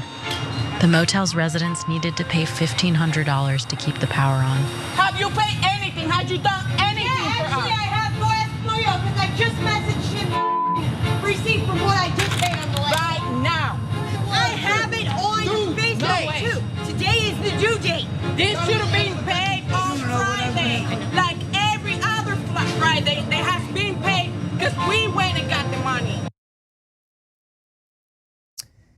Now, the heart of this New York Times investigation is the issue of credit reporting, because if you have fallen on hard times and you've been evicted from an apartment or a home, it ends up on your credit report. And if it ends up on your credit report, landlords will not rent to you in the future. It's incredibly difficult to find a landlord who's willing to do it. So these individuals have no option but to live in these hotels, which do in the end cost more than rent in an apartment would. I mean, and by the way, let's also mention the fact that many of these credit reporting bureaus make massive mistakes in their credit reporting. So oftentimes people who haven't even been evicted will find themselves in this awful situation because these credit bureaus they're private companies. Right? They collect all this data on you, sometimes inaccurate data, and that data gets to determine what your quality of life will be. And so these people are, again, paying more money to live in these conditions. As the New York Times writes, in the Clayton County School District, the superintendent began looking closely at the rise of extended stays in the country in 2019, a full-blown crisis, one directly tied to the disproportionate harm of bad credit in Black communities. In his district, there are 21 regular school bus stops at hotels, motels, or extended stays. In Georgia's 5th largest school district and among its 55,000 students, about 2,000 of them are classified as homeless every year. Congress can't even pass decent legislation right now regarding improving infrastructure, providing jobs to Americans. I mean, they're, again, just nickel and diming Americans. We gotta cut funding here, we gotta cut funding there. We gotta provide $10 billion in grants to Jeff Bezos's lunar pet project. But when it comes to the American people, I mean, we have children who are literally living on the streets. Like, the situation is so dire that the people we're talking about right now living in these hotels and motels are not even in the worst situation. We have children living in the streets in the richest country in the world. And we're judging people and whether they deserve to live in a decent place based on their credit score. It's insane. It's absolutely insane. And it makes me livid to read this kind of stuff, to see this kind of stuff. You see it with your own two eyes when you go outside. Does anyone deserve to live like that in this country? No, no. Does Jeff Bezos deserve $10 billion in government grants for his space project? No, no, he doesn't. He doesn't. And of course, there's also a housing shortage that exacerbates the problem. So by the mid-1980s, federal and state governments mostly stopped building public housing directly. That was a mistake. The thinking was that private investors lured with tax credits would build enough affordable housing instead. How did that work out for you? Man, the age of neoliberalism destroyed this country. And not just this country, as we know, it's had its impact globally. But once the federal government decided to outsource the construction of affordable housing to private companies have a profit motive. But once they did that, it's over, it's over. That's when the problem really began. And as you guys can see it in the cost of housing today, the lack of affordable housing today, the problem continues. It continues to get exacerbated year after year after year. We see it here in Los Angeles, where voters overwhelmingly voted in favor of a ballot initiative to increase their taxes to provide affordable housing for the homeless, to get people off the streets. And Mayor Garcetti wanted to provide favors to his private real estate developers. They're the ones tasked with building the affordable housing. And guess what? They haven't done anything. I think one building has been built. The policy largely failed people with extremely low incomes, relying on the private companies to build affordable housing. And over roughly the same period, the available public housing units declined to 958,000 at the end of 2020 from 1.4 million in 1990, according to HUD. It's the portion of the housing stock declining the most, says Andrew Arand, the vice president for research at the National Low Income Housing Coalition. And the final thing I wanted to bring up is that the lack of decent paying jobs is also exacerbating this problem. And the gig economy has a lot to do with it.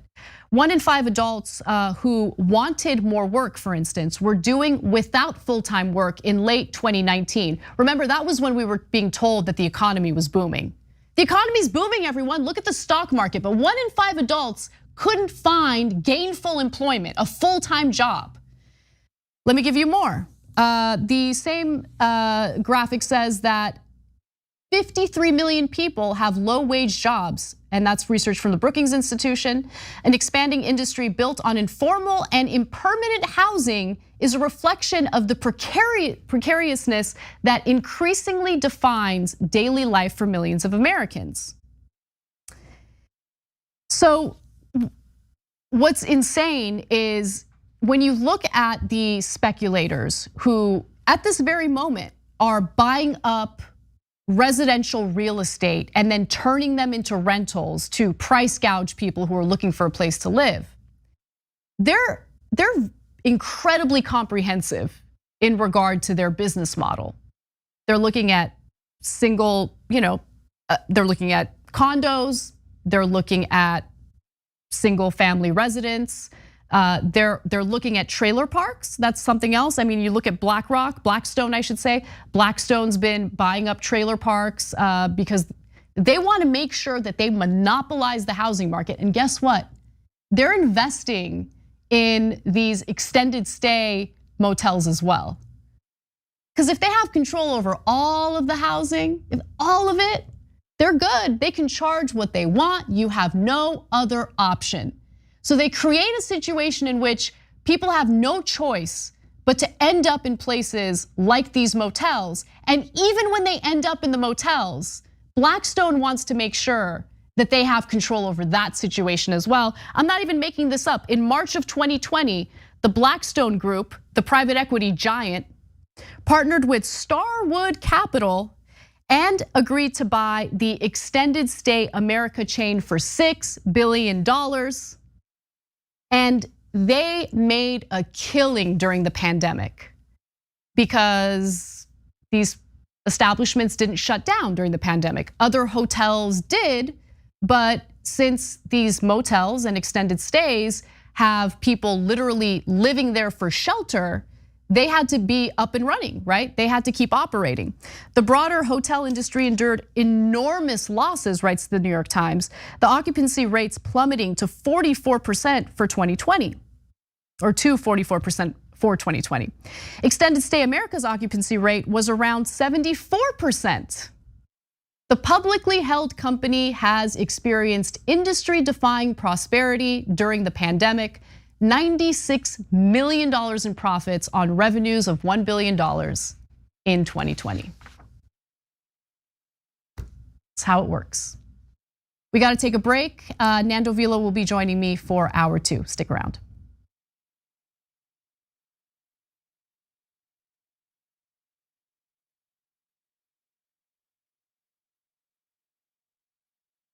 Are you our next stream star? Oh my God, that's me? Show us what you got with your Twitch pitch. All you need to do is put together a 2-minute audition video on why you should have your own stream on TYT, and then put it on Twitter and use the hashtag TwitchPitch. Plus, tag us at The Young Turks. And if you needed even more information than that, TYT.com/TwitchPitch has all the info you need. I can't wait to see your videos.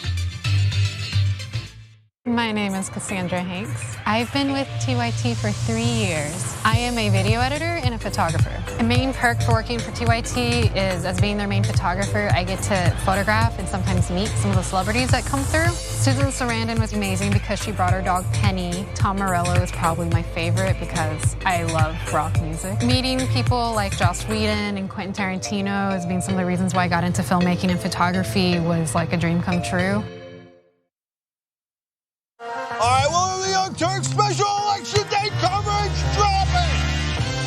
An amazing power panel. Look at this panel. You want to talk about power? Like a smart Destiny's Child. We're all too strong. We start a revolution. Yes, another one. Aren't you excited? Wow. And then outsiders in the country are right there on this panel with the obvious exception of John. In a lot of ways. Why is he lying? Because these are acts that you can commit with impunity. Most of us are usually in boxer shorts underneath. I went with the pants today. This is the first ever power panel with Donald Trump as president. We have elected the top Twitter troll in the country. We have to stop pretending that race is not an issue in this country. Now keep in mind, racism had gone away until Barack Obama brought it back. That's right. They want to protect life so much that they want to ensure that insurance companies don't cover your maternity care.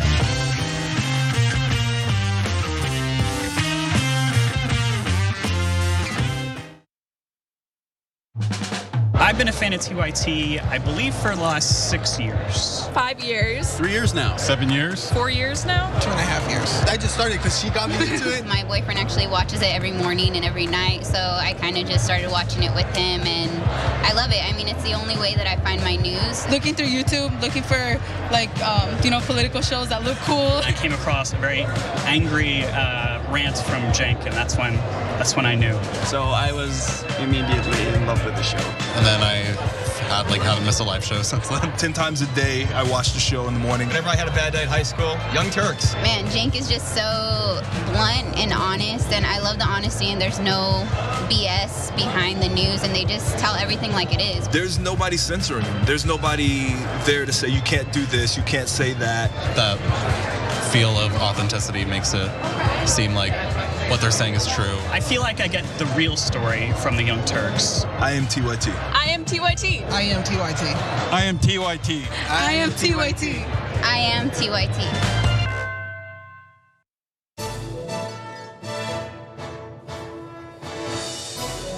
Breaking news with Brett Ehrlich. This is Brett Ehrlich with breaking news with Brett Ehrlich. Bernie Sanders wants to break Wall Street, and he wants to break it real bad.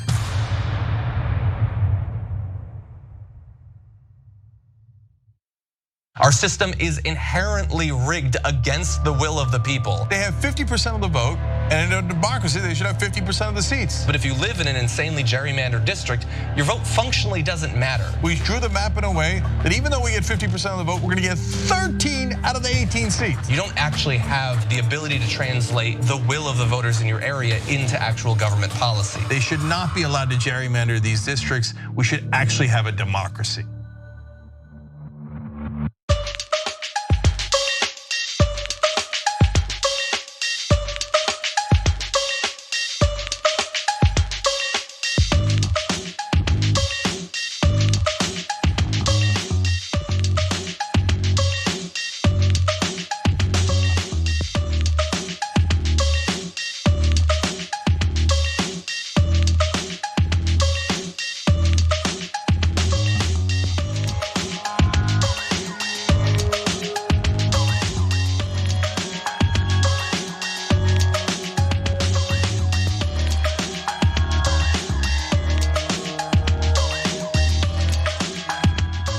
What's up, everyone? Welcome back to TYT. There's Nando. Nando, you look good.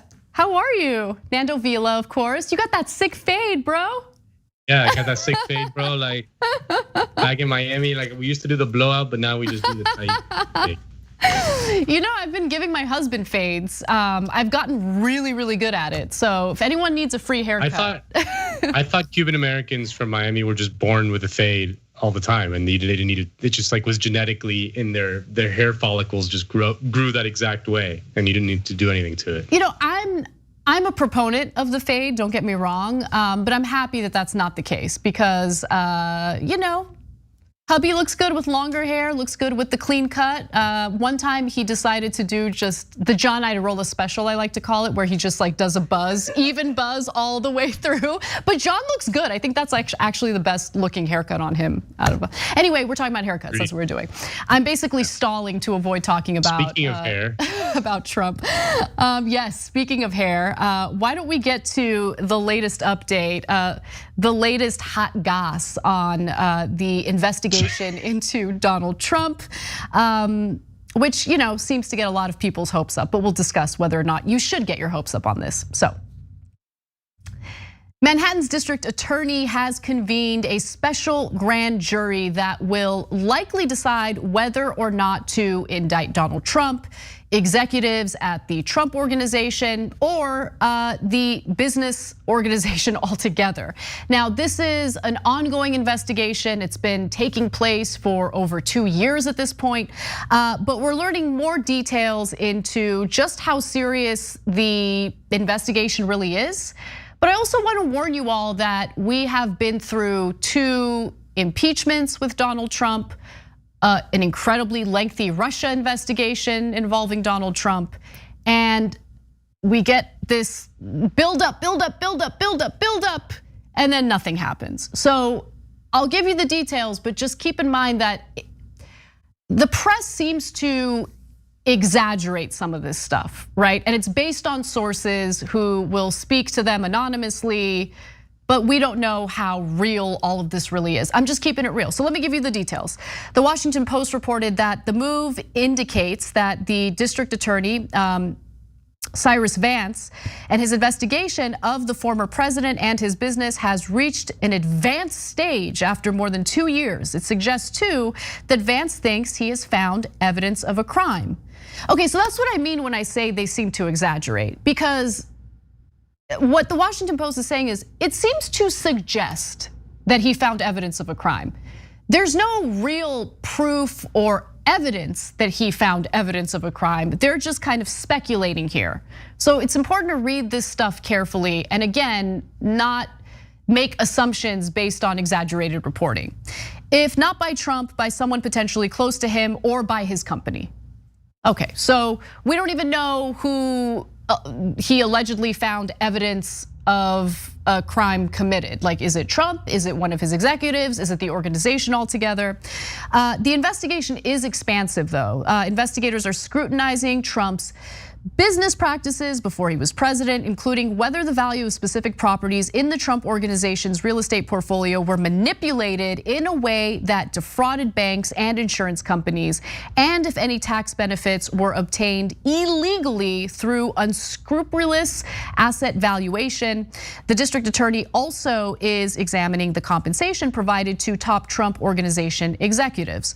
So what really sparked this, as we've shared with you all before, was the testimony that Trump's former personal attorney, Michael Cohen, gave under oath.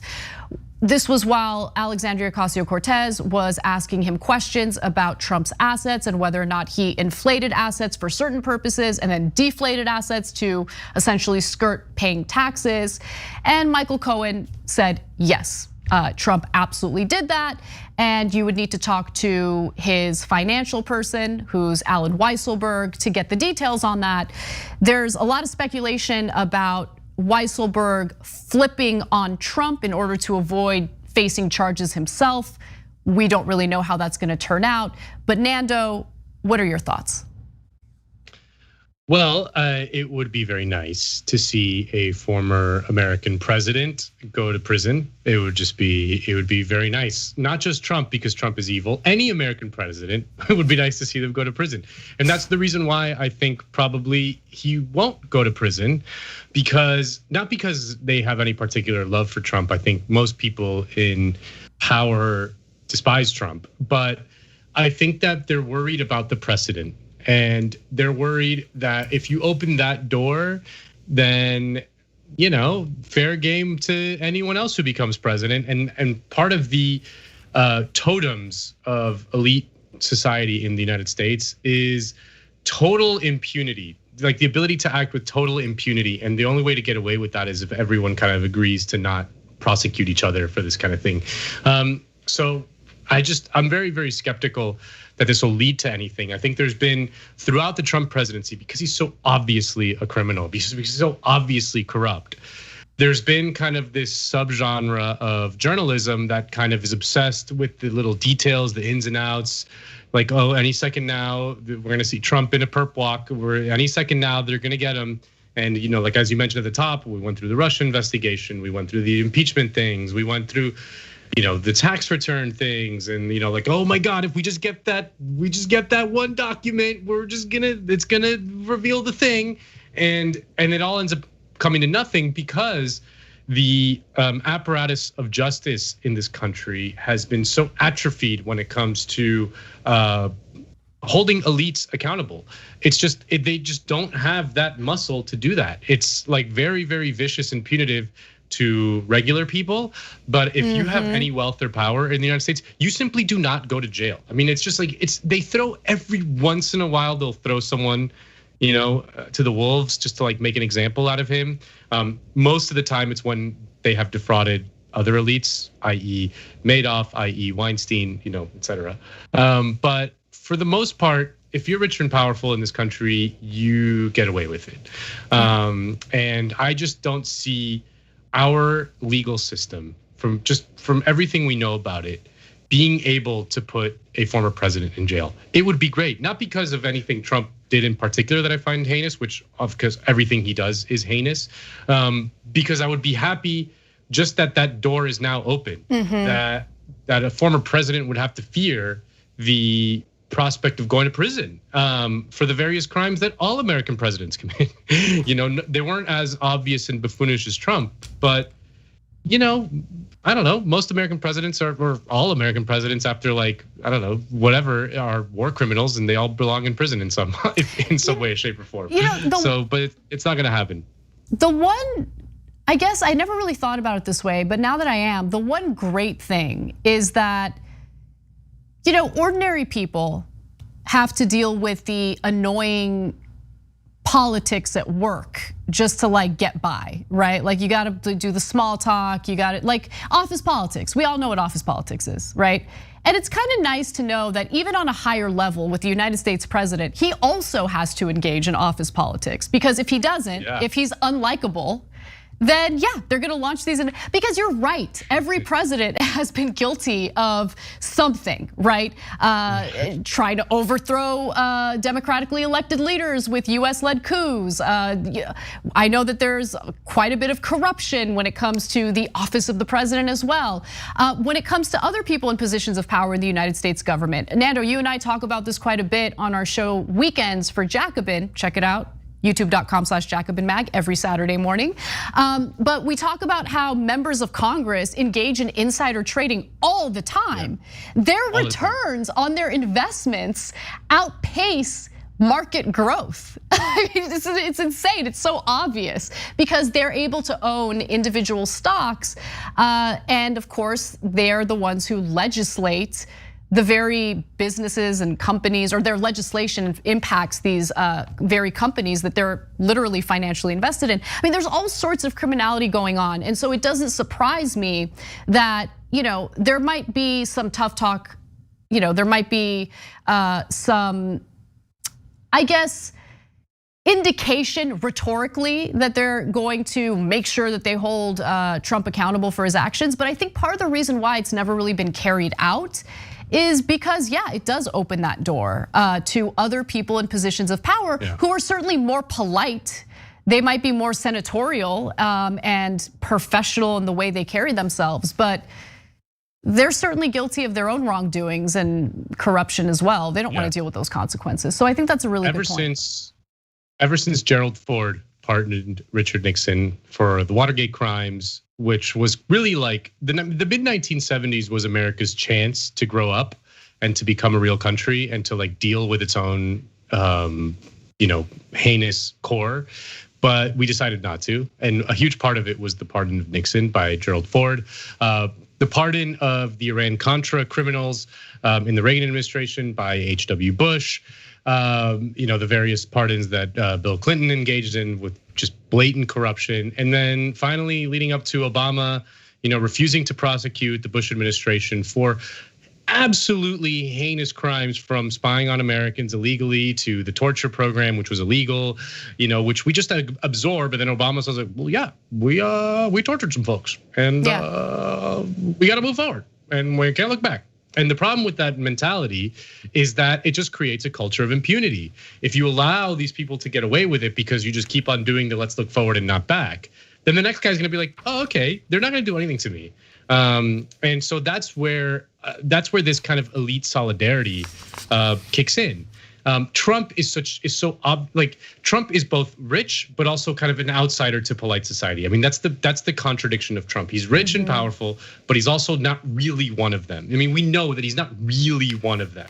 And they all hate him, and they all find him disgusting, and they all find him so, like, because he's so sui generis, and because he's so not really part of their milieu and class, there's a small outside chance. I mean, that's why, like, he broke so many norms, that there was an outside chance that there might be some accountability just because they fucking hate him.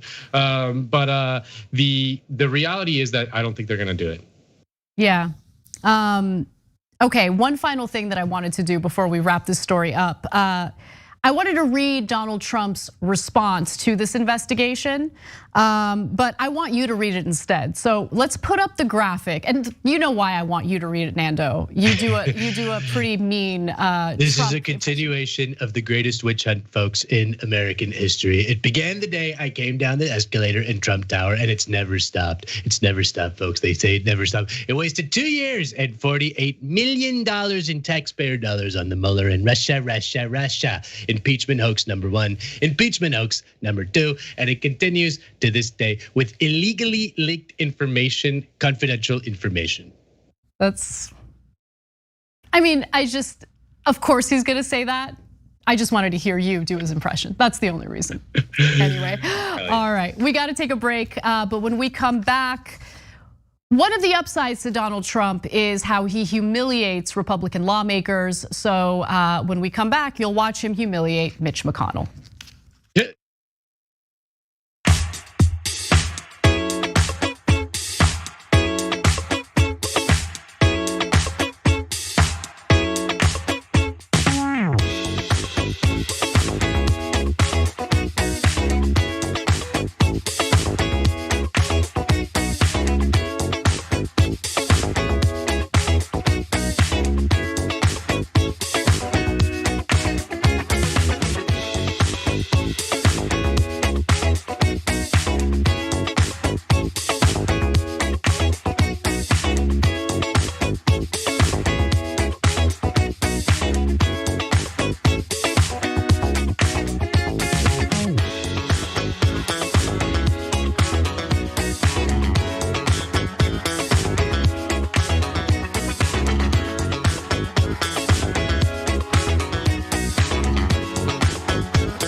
Hey everyone, wanted to give some shout outs to our Twitch audience.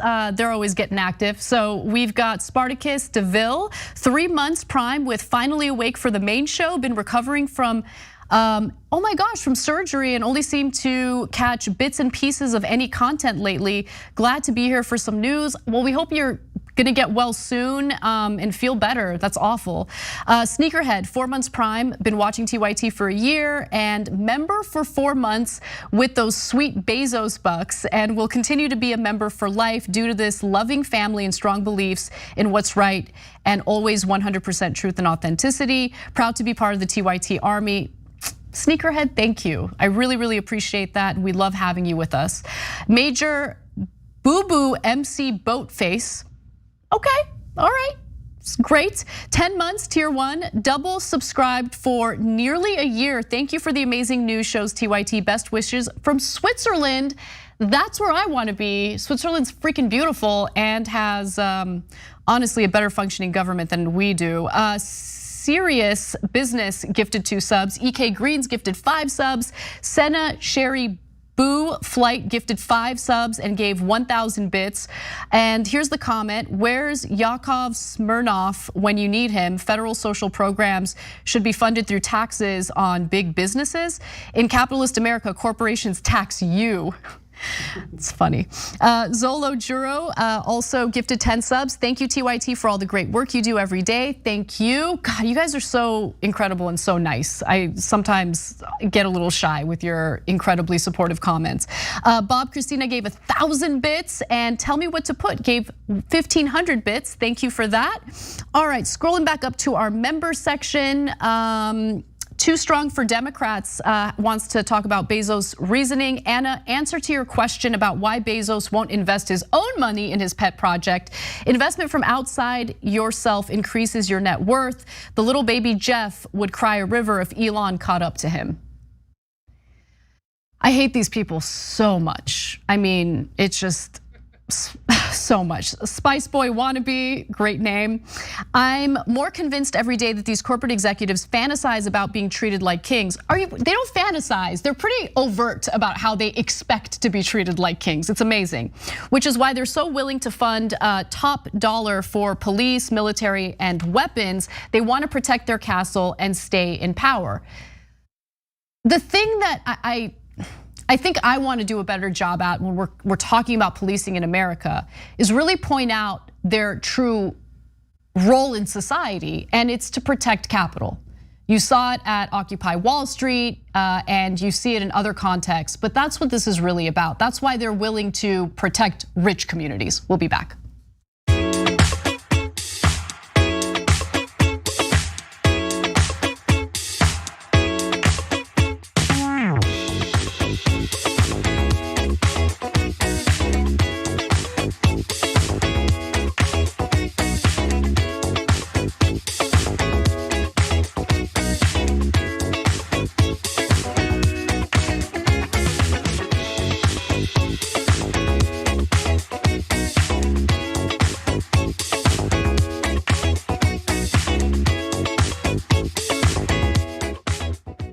Mickey C, the silver-haired dragon, writes in our member section and says, yes, let's talk about the Trump indictment. I came here already depressed.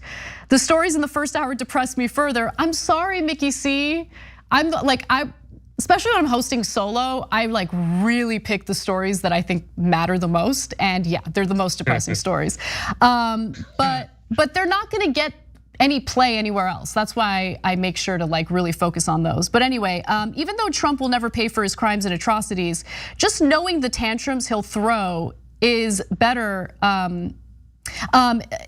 No, he'd throw if he's indicted makes it all worth it.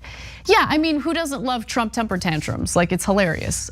So I guess we have that to look forward to because this investigation is ongoing and we'll see where it turns out. But I'll do a better job in including fun in the show, okay? In fact, later we have a story that's not necessarily fun. It involves a block of cheese and an incredible amount of surveillance that can get you basically perfectly analyzed based on one picture of you holding a block of cheese.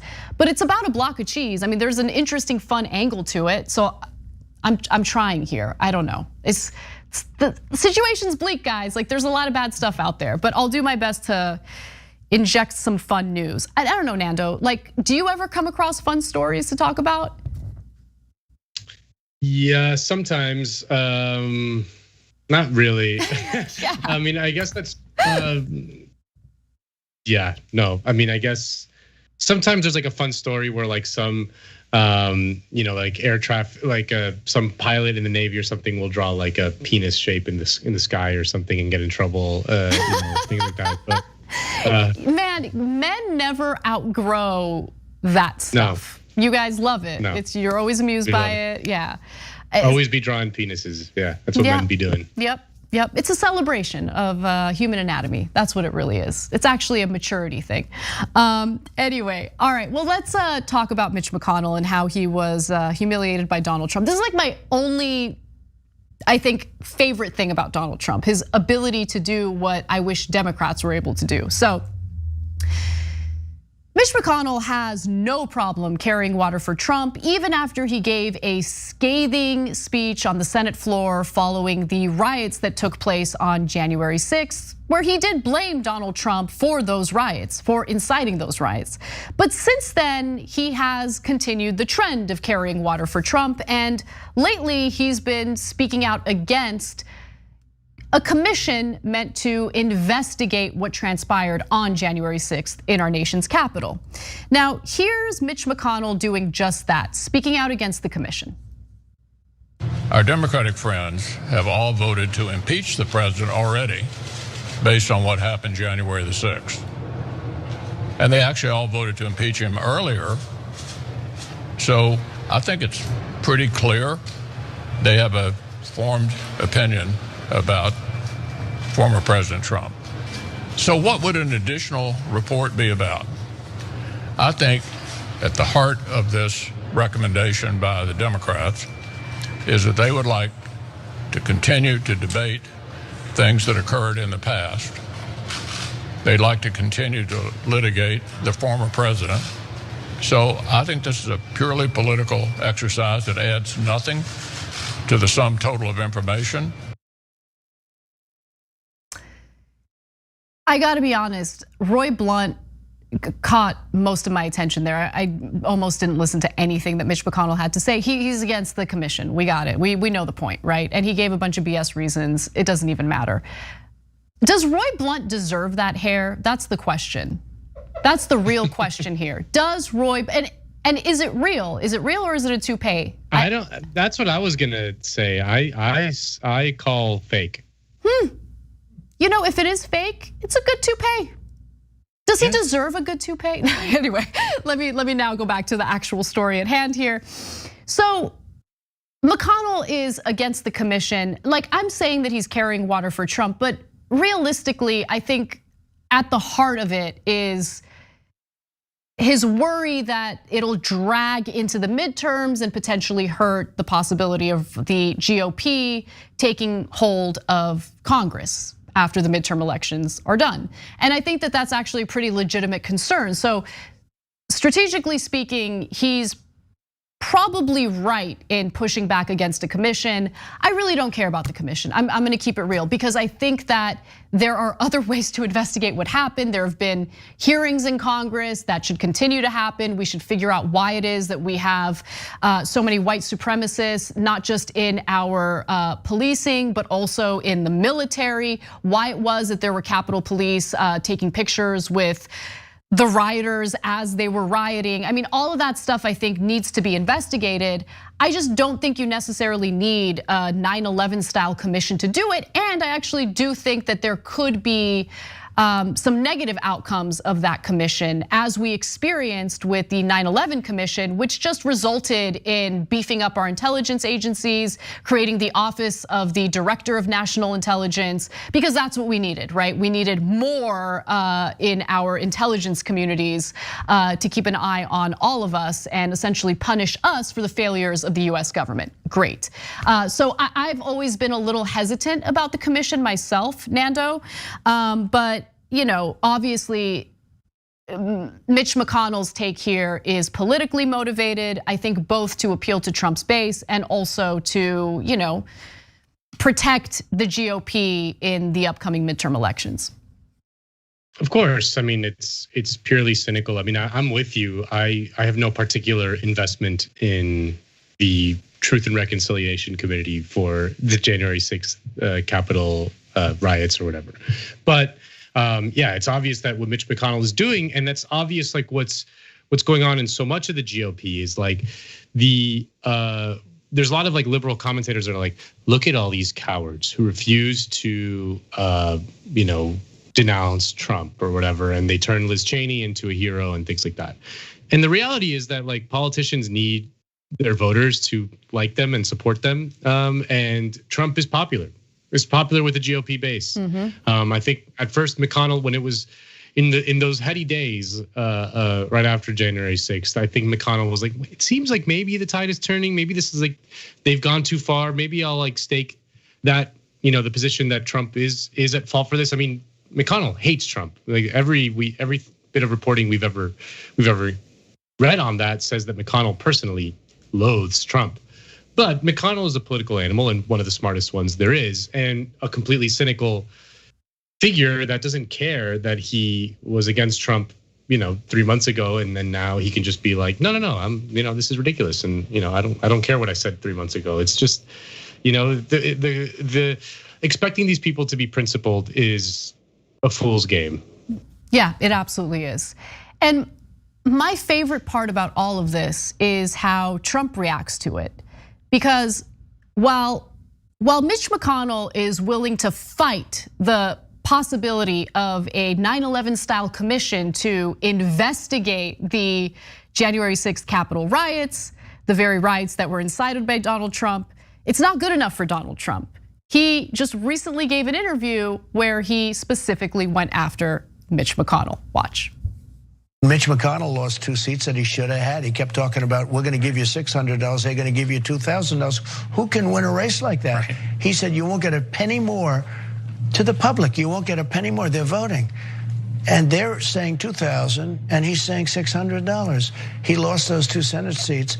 And I got Mitch McConnell elected, if you can believe it. He was losing and he came to me, he wanted help. And I gave him help. And he went up 20 points after I gave him help and he won his election. But if I didn't get him help, he would have lost absolutely in Kentucky, where I'm very popular. I like them too, by the way. You've been very tough on Mitch McConnell, I think deservedly so. But wouldn't the same criticisms also apply to Kevin McCarthy? Different. Kevin has had some bad moments, but he's always come back and done what's right for the country. So it's different. It really is different. He had a couple of bad moments, but it's a very interesting question. Different in that sense, yeah, much different. It's so, I mean, the thing is, he's right. Yeah. How? Like, he's 100% correct when he says that. I'm sure, because he doesn't know anything about Republican Party orthodoxy or anything like that. And he doesn't know anything about that the Republicans are for not giving people the money. So Trump understood in his bones intuitively that the pitch of the Democrats are giving you $2,000 and we're just going to give you $600 is a losing pitch, and he's right about that. He's 100% correct about that.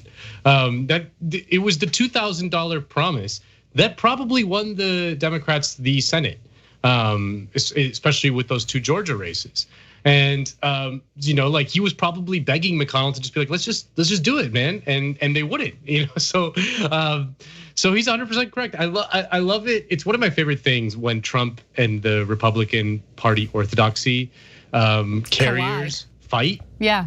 Yeah, when they collide and when they fight, because often Trump is correct, because Trump does have a better finger on the pulse in terms of what his base wants. That's always been his kind of superpower, is that he does have a kind of feel for the crowd. That's why he's kind of funny. That's why he's a compelling kind of guy up there in the rallies. He has a feel for the crowd in a way that these regular politicians were totally alienated from their regular people. They just don't have it at all.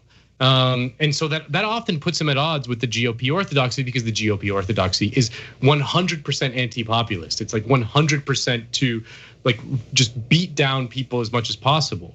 And Trump didn't get that memo, because he doesn't know anything. So it's he's why don't we just give people more money? We give the people money. Why don't we just give them more money? They like the money. Yeah, they like me. They love Very it. popular in Kentucky. Yeah. I remember. Yeah. I remember when I did a segment back for Fusion Days on Trump's time in the WWE. His thing was his storyline in WWE was a fight against Vince McMahon, who was the CEO of WWE. It was billionaire versus billionaire, and Vince McMahon was the mean billionaire who fired you, and Trump was the populist billionaire who literally rained cash from the rafters in the WWE stadium. Bags of money were just falling on the people. And he's like, Trump, I gave this to you. I gave this to you. This is me. You love me. You love me. But he's not wrong. It's shown time and time again that giving people money is one of the most popular policies anyone can ever engage in. Look, the only thing you said that I disagree with was that it's his superpower. It's the most, in my opinion, obvious thing on the planet. Yeah, you give people money, especially when there's, I don't know whether he's even aware of how much people are struggling, but it doesn't even matter. Trump understands the basics, and for the longest time, the GOP has gotten away with going against the basics and essentially, fighting for austerity like crazy. And they've gotten away with it because they leaned into the culture war, which of course Trump has done himself as well. But at the end of the day, the thing that people will cite for their support of Trump is his alleged populism, because his rhetoric seemed to indicate that he understood the economic anxieties that Americans are facing. But more importantly, he knew how to market himself as someone who's actually doing something about it, even when he wasn't.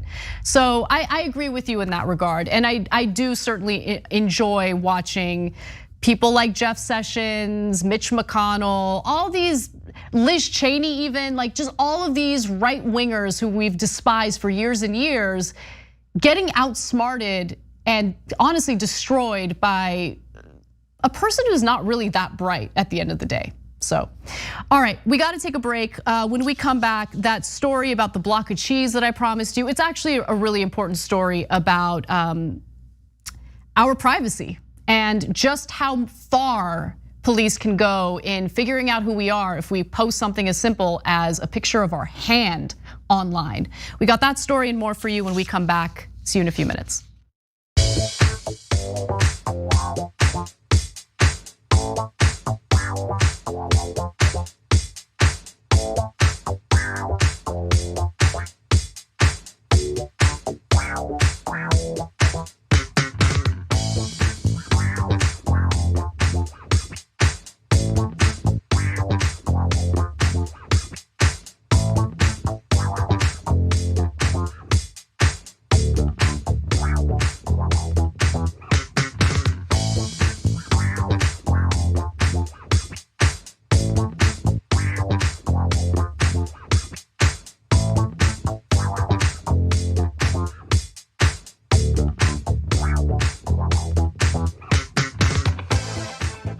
LJ Wombology in our super chat section says, just wanted to engage in solidarity and highlight Ace of Hearts from the member comments regarding Nando's hair today.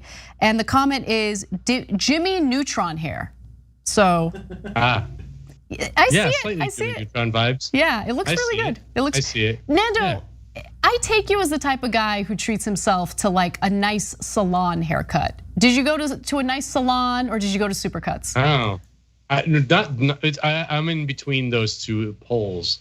There's a barber shop around the corner, kind of like a classic barber shop type thing. Although it's one of those like kind of millennially, like it's like very like the branding is cool, but it's like the whole point is that it's like a classic barber shop here in Venice. Yeah, I love those places. Christian goes to those places. Well, back then before I started cutting his hair. But yeah, those are great.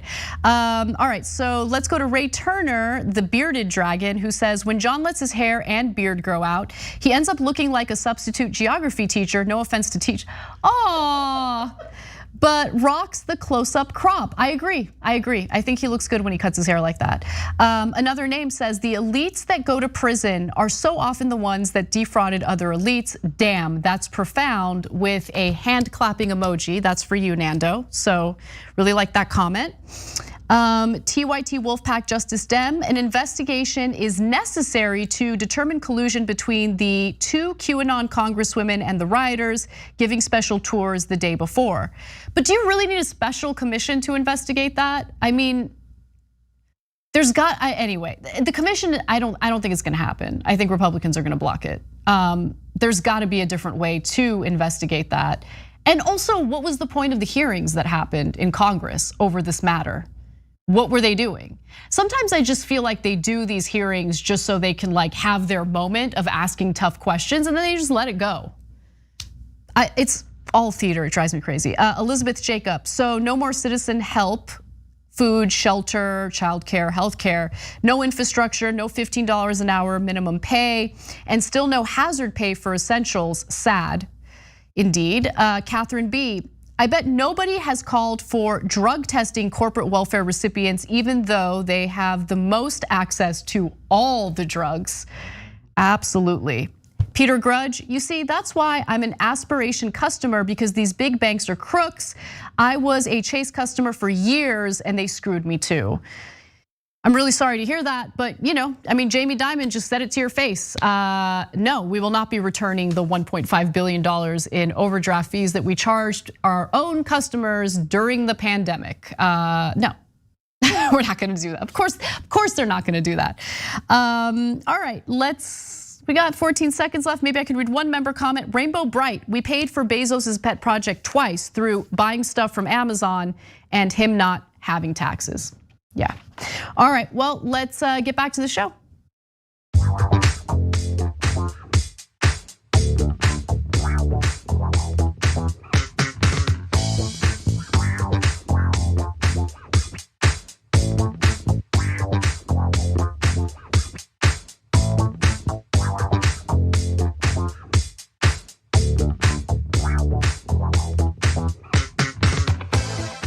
Welcome back to TYT. Anna Kasparian and Nando Vila with you. Everyone, make sure to check out our weekend show. It's called Weekends on the Jacobin YouTube channel. You can check that out at youtube.com/JacobinMag.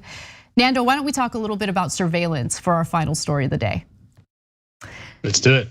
So, a drug dealer posted a seemingly harmless photo of himself on an encrypted messaging site where drug dealers typically do their business.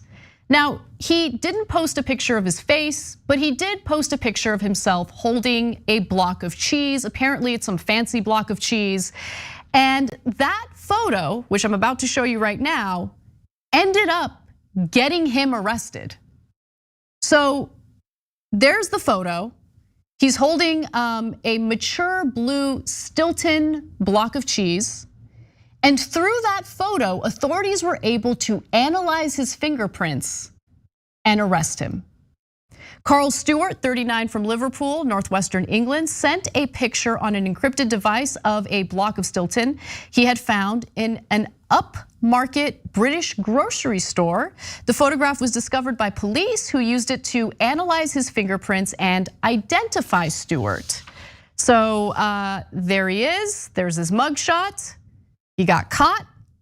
And the detective inspector Lee Wilkinson issued a comment on this, saying that Stewart was involved in supplying large amounts of Class A and Class B drugs, but was caught out by his love of Stilton cheese. I feel you. I feel you. I mean, I don't know about Stilton cheese, but I love cheese. After sharing a picture of a block of it in his hand through EncroChat, so that's the name of the encrypted messaging platform. His palm and fingerprints were analyzed from his picture, and it was established they belonged to Stewart. It's pretty crazy, Nando. We've talked about robots being implemented by local police, in some cases to even help to evict people. We've talked about other forms of surveillance and technology used to do some pretty scary things. I didn't realize that technology had advanced to the point where they can literally analyze your fingerprints from a photo. Yeah, if it's not even safe to hold a block of cheese, then what is it safe to do at this point? It's interesting because as things get worse and worse, which they are, and as the climate catastrophe gets worse, which it will, they're going to need new methods of social control. I mean, that's what's behind all of this surveillance and the increasing kind of police technology to be able to essentially control the population, right? That's what's going on, and sometimes it's funny, and I don't know if this guy was a good guy or not, or he seems like he was a drug dealer, which. I don't, whatever. But it's just terrifying that they can now do that. I mean, we've talked about what was that crazy story you did on Weekends about drone, what was it, drone helicopter things that were flying above our heads and certain cities. I mean, that's what that is. Just to tell the audience, certain cities started implementing these 24-hour drone surveillance programs, which the way that they sell it to people is it's gonna keep you safe, it's gonna root out crime, it's so much better. But no, it's obviously a huge privacy concern. You don't want a drone flying over your private backyard, right? You want to be able to like enjoy your life and have a little bit of private space. So yeah, you're absolutely right. I mean, things have gotten pretty bad already in regard to the surveillance. And also, I mean, you got issues with facial recognition technology, especially how insanely flawed they are in determining the right person of color that they're looking for. I mean, it's insane. It's insane. But yeah, I mean, I tend to agree with you. I don't know too many details. I looked into him. I couldn't find too many details about his crimes other than he sells drugs. But the way that they also caught him, and this is important for anyone of you who might be engaging in questionable behavior on these encrypted messaging sites. He was using the messaging site himself under the handle Toffee Force. He seems to be a lover of food. I guess. But he was using the platform to sell drugs, right? To communicate with the individuals he was gonna sell to. And so they wanted to determine like, who is this guy? And all they needed was that picture of him, which he posted through the chat, holding the block of cheese to analyze his fingerprints. So, I mean, I have so many questions, and as far as I know, there aren't really any answers for it in response to this story, but what does the resolution of the photo need to be, right? And but seriously, because if it's too pixelated, are they gonna be able to analyze the fingerprints correctly? What if they get the wrong person? As a result of the photo, what if you moved a tiny bit as the photo was being taken and there's a little bit of a blur? I don't know, there's always room for this technology to fail and for innocent people to end up getting accused of crimes that they haven't committed. That's the other part of it that's concerning, because oftentimes people just think like, no, but it's advanced technology, it's flawless, it's great, driverless car. I mean, yeah, driverless cars, they're so great. But no, there's a lot of room for error. And when you're talking about even DNA testing, which all the cop shows like CSI and all that stuff taught us that basically every crime is solved by finding semen or blood or sweat at the crime scene. Even that apparently is like incredibly flawed, and that it's not as as kind of one-to-one as we're led to believe, that these kind of technologies aren't like 100% foolproof. They're not even close to 100% foolproof. It's not like, there's a significant potential for error, but I think the public, and I think a lot of people in the justice system and things like that, when some expert goes up there and is like, well, no, the fingerprints, they're the exact same ones, and they're gonna be like, okay, well, whatever, if the computer says it, they're, you know what I mean? But it's not entirely clear that technology actually even works to the degree that people think it does. Yeah, that's a really great point. And when you consider the burden of proof in finding someone guilty of murder, I mean, they need to be found guilty beyond a reasonable doubt. Like that's the standard. If you are the defense attorney and there's DNA evidence indicating that your client did the crime, just bring on experts who question the validity of DNA testing. I mean, it's just kind of, yeah, it's scary stuff. It's absolutely scary stuff. I remember reading a lengthy piece about the reliability of drug sniffing dogs and how often they actually get it wrong. So obviously that's not advanced technology, but so many of the methods of either surveillance or evidence gathering that we've been taught to trust wholeheartedly certainly do have their flaws. And when you're talking about technology, which of course is developed by people who have their own biases, who make their own mistakes, human error plays a role in all of this. You're gonna deal with faulty methods of determining who is a criminal, faulty methods of evidence gathering. And it is really scary stuff, because for some people, if they're innocent, it could be the difference between freedom or being imprisoned for a crime you haven't committed. In this case, I don't know, it seems like he committed this crime because he was also communicating with others about the drugs he was selling. And he's already been sentenced to 13 years and 6 months in prison. He pleaded guilty to conspiracy to supply cocaine, heroin, MDMA, and ketamine, and to transferring criminal property, police said. So they threw the book at him. All right, folks, that does it for our main show, but we do have a bonus episode coming up. You don't want to miss it. If you're not a member, you should become one by going to tyt.com/join, or just click that join button if you're watching us on YouTube. You'll get presented with different tiers, and you should join in whatever price tier you're comfortable with.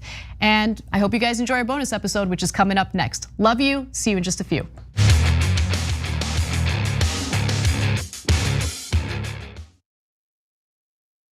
I'm old enough that I remember when Captain Crunch put the berries in there. Yay, crunch berries! And I was like, ooh, the fake berries. Remember? We're gonna try that. We did a story back in the day about how a woman sued, I don't know, General Mills. She'd been eating it for 4 years, believing that it was actual berries. Yeah. She's like, these aren't real berries at all. Yeah. I'm like, I got news for you. Captain Crunch isn't really a captain or a person.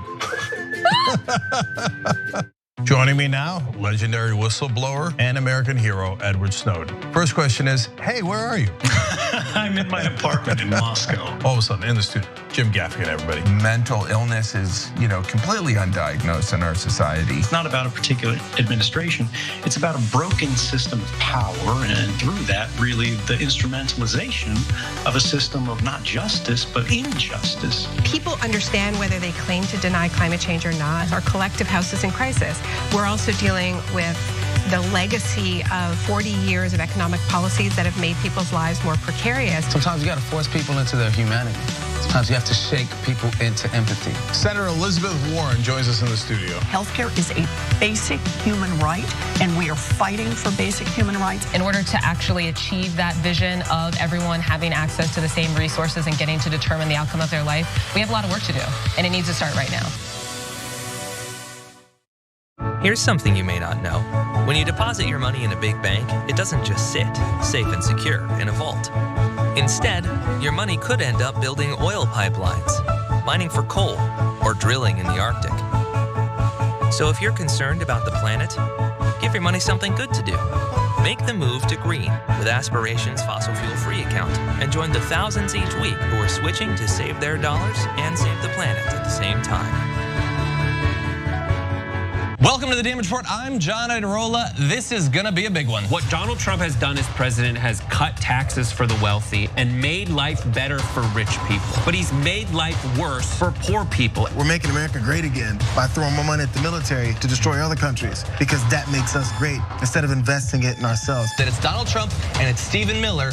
The choosing is based on wanting to create cruel and inhumane conditions to scare other people away from ever coming to the United States. The opportunity to make money off of tragedy is the American way. There's only one place to put garbage people: in the trash. We've never had so much access to so much information with so little idea of what the hell is going on. What does enforcing our borders have to do with traumatizing children? Absolutely nothing. I think a sane person could say the current situation we have right now is radical. But what we're doing is literally making the world more like hell. That's a warning sign.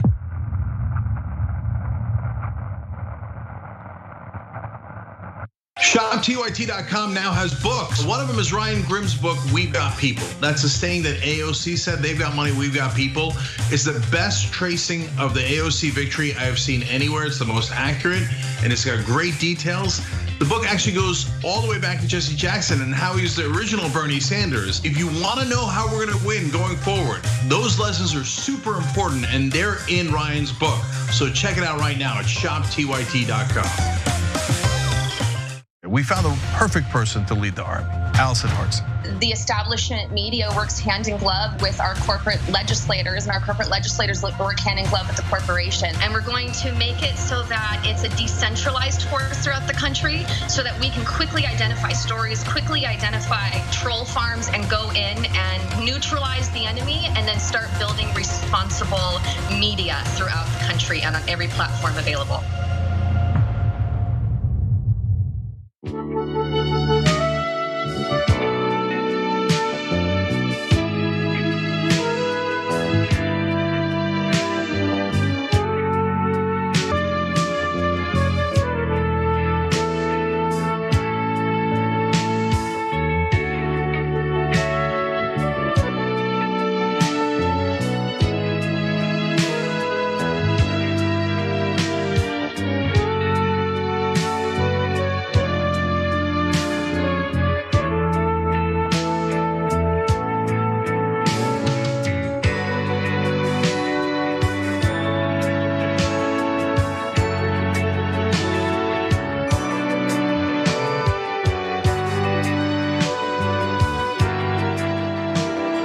Hey everyone, welcome to our bonus episode. I'm here with Nando Vila. And Nando, I want to start off with what you texted me and Kale. Kale's our wonderful producer over at Jacobin. Because this is exactly, I mean, we've been talking about this on TYT, just to give you context. The problem, with woke culture, and like, I hate that it's now, that phrase is being abused by the right wing. But the problem with it is that it gets co-opted by places like Lockheed Martin, right? And they do this like trick of appearing to be the good guys when in reality, like the heart of the terrible stuff that they do goes unchecked. So here's what the tweet is. Lockheed Martin, the nation's largest defense contractor, sent key executives to a 3-day white male re-education camp in order to deconstruct their white male culture and atone for their white male privilege. I mean, look, if they're having issues with like race within their organization, cool, but like how about Lockheed Martin has a literal financial interest in endless wars that kills countless black and brown people abroad? I don't know. I think that's more important than a white male re-education camp. Maybe I'm crazy. Well, I mean, there's always been a joke from those of us on the left, which we say that the liberal vision of the future is a panel on drones at like the Aspen Ideas Festival, in which there's a trans person, a black person, a bisexual white woman, and then a white man. You know what I mean? And that it's like that they don't want to change any of the structures of power. They just want to diversify the existing structures of power.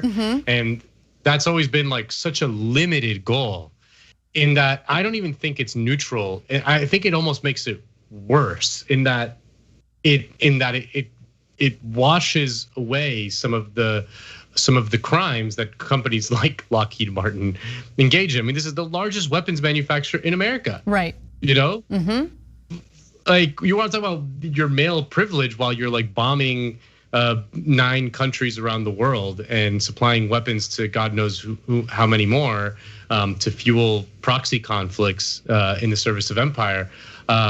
Just merchants of death in every sense of the word.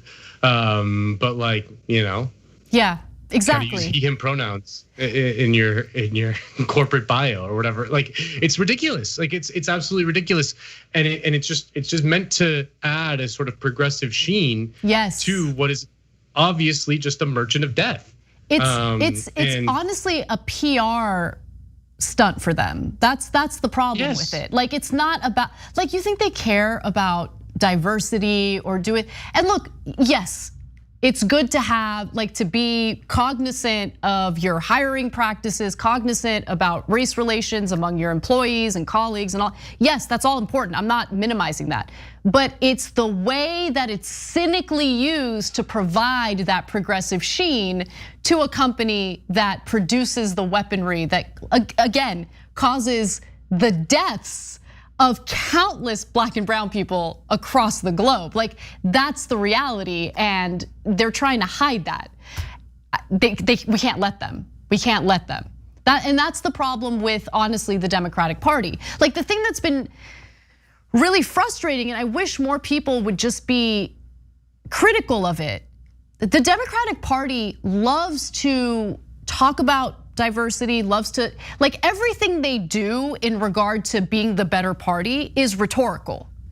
But when push comes to shove and it comes to the point where they need to actually fight for legislation that improves the material conditions of everyone, but honestly, disproportionately, the African American community, because they're overrepresented in minimum wage jobs, for instance. Black women are overrepresented in minimum wage jobs. They don't fight for it. They don't fight to increase the minimum wage, but they love to use the rhetoric for campaigning. They love to weaponize identity to try to destroy their political opponents.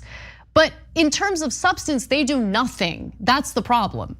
That's where I'm coming from when I'm critical of woke culture or whatever you want to call it, because it's empty, it's shallow, it doesn't actually accomplish anything. It reminds me of the Black Lives Matter mural painted on the street in front of Trump Tower in New York, but you still have the NYPD cracking skulls and running protesters over. Like, what's your mural gonna do? The mural is, again, to provide the progressive sheen and allow for this opportunity for lawmakers to do virtually nothing of substance. It's not just empty and shallow, but it's actively insidious in that it is a way for basically overeducated elite people to shut working class people out of politics, because working class people don't know the latest latest buzz terms or whatever that are cooked up in academic circles, and that's where it becomes a impediment to working class solidarity. It teaches people to see themselves, to highlight their differences rather than their shared humanity. Mm-hmm. But it's also kind of a barrier of entry for working class people, because they are just shut out of these circles in which a lot of this language is developed and implemented and policed. Mm-hmm. So. It's so obvious what's going on, and the fact that Lockheed Martin, of all companies, is like perfectly willing to engage in this kind of thing, just tells you everything you need to know about it. I mean, that in and of itself is a disqualifying thing. Mm-hmm. You know what I mean? It's that the mere fact that Lockheed Martin is hiring these kind of diversity trainers to like check their male privilege or whatever. Shows you just how ridiculous that whole premise is, and that whole rhetoric, and all of that is just when it's perfectly absorbed by the people of power and then regurgitated back onto the society and its own population.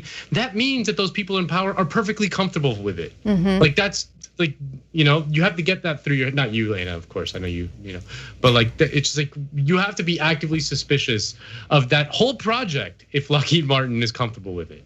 You know? Yep. So yeah. Couldn't agree more. All right, let's talk about gay cereal.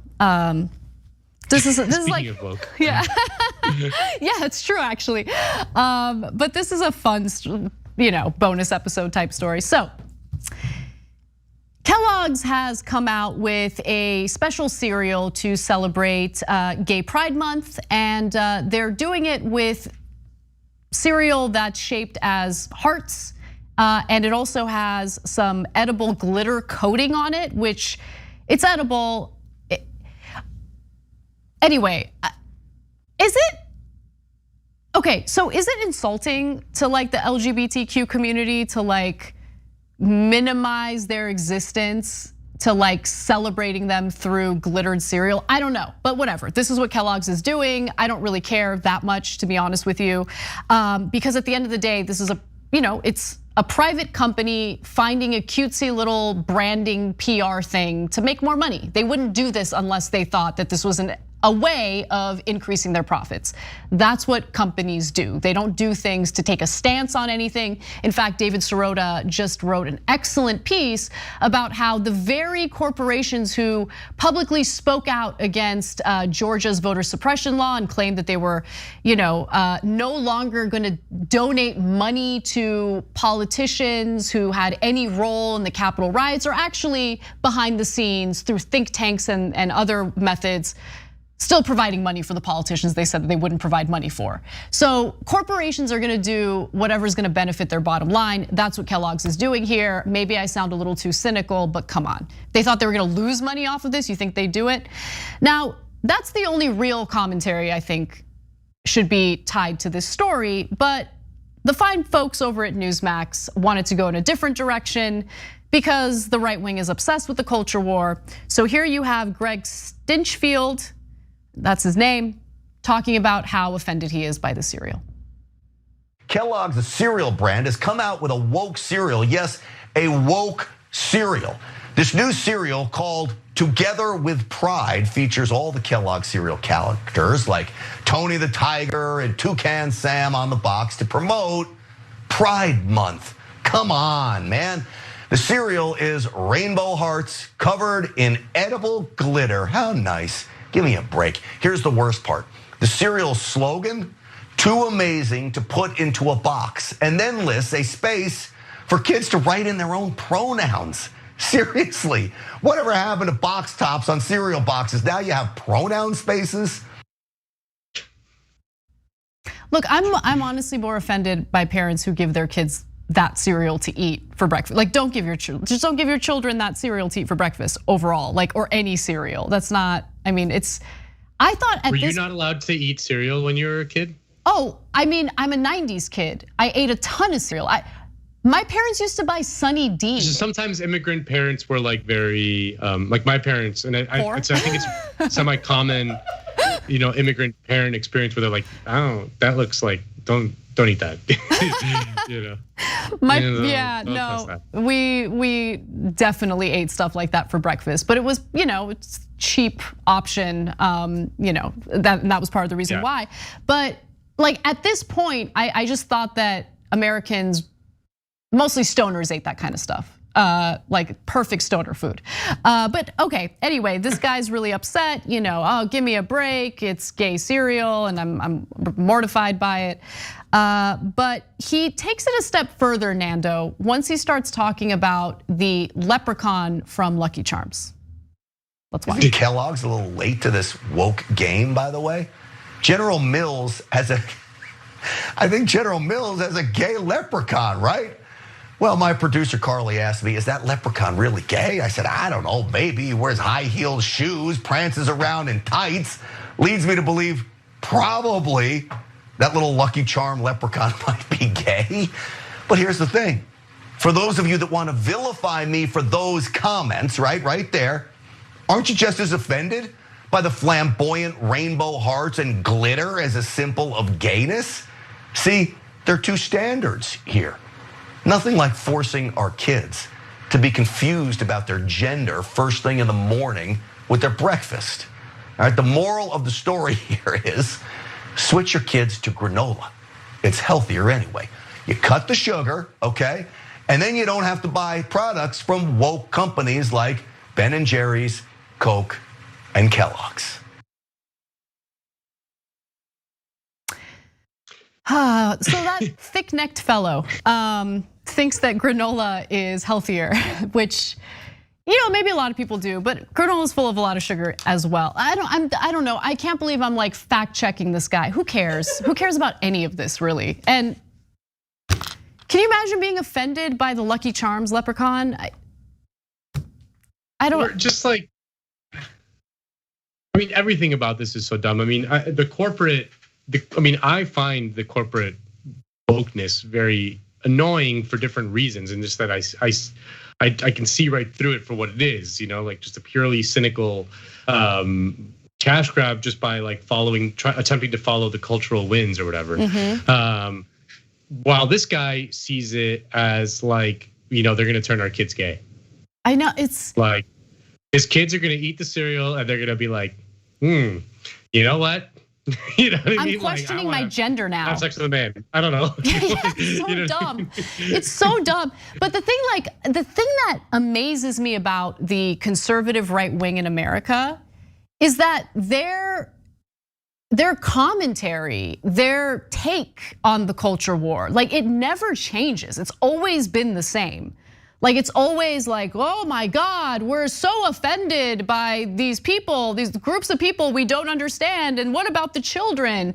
And they tried to switch it up a little bit with the intellectual dark web, with these like fast talking swindlers who, somehow got Barry Weiss to think that like Ben Shapiro's the cool kids philosopher, when in reality, all he did was repackage the same right-wing culture war talking points and sold it to people who just couldn't follow along his fast talking to realize that he's just more of the same, right? It's amazing to me that people are still like into these views. Like, who cares? Well, the funny thing is, I mean, this is where like the conservative, they're so full of crap. on the one hand, they're complaining every single day about how everyone is so sensitive and how, like, we just got to toughen up and just, that it's just everyone is too sensitive and everyone is just, like everyone wants their safe space or whatever. But then they're the ones who ask for a safe space all the time. They're like, oh my God, we can't let our poor children be exposed to any of the gay stuff because they're not ready for that. You know what I mean? Like it's those two contradictory things going on at the same time. Like that's the definition of conservatism, that they can square that in their head in America in 2021. Yeah, we got to move on. I just have nothing else to add to that story. But you're right. You're right. All right, let's final story. This is just fun.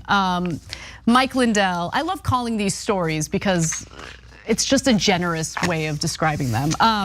But the MyPillow guy has officially been rejected by the Republican Party. He has been used and abused, and now they're throwing him away. Poor guy. So let's talk about it.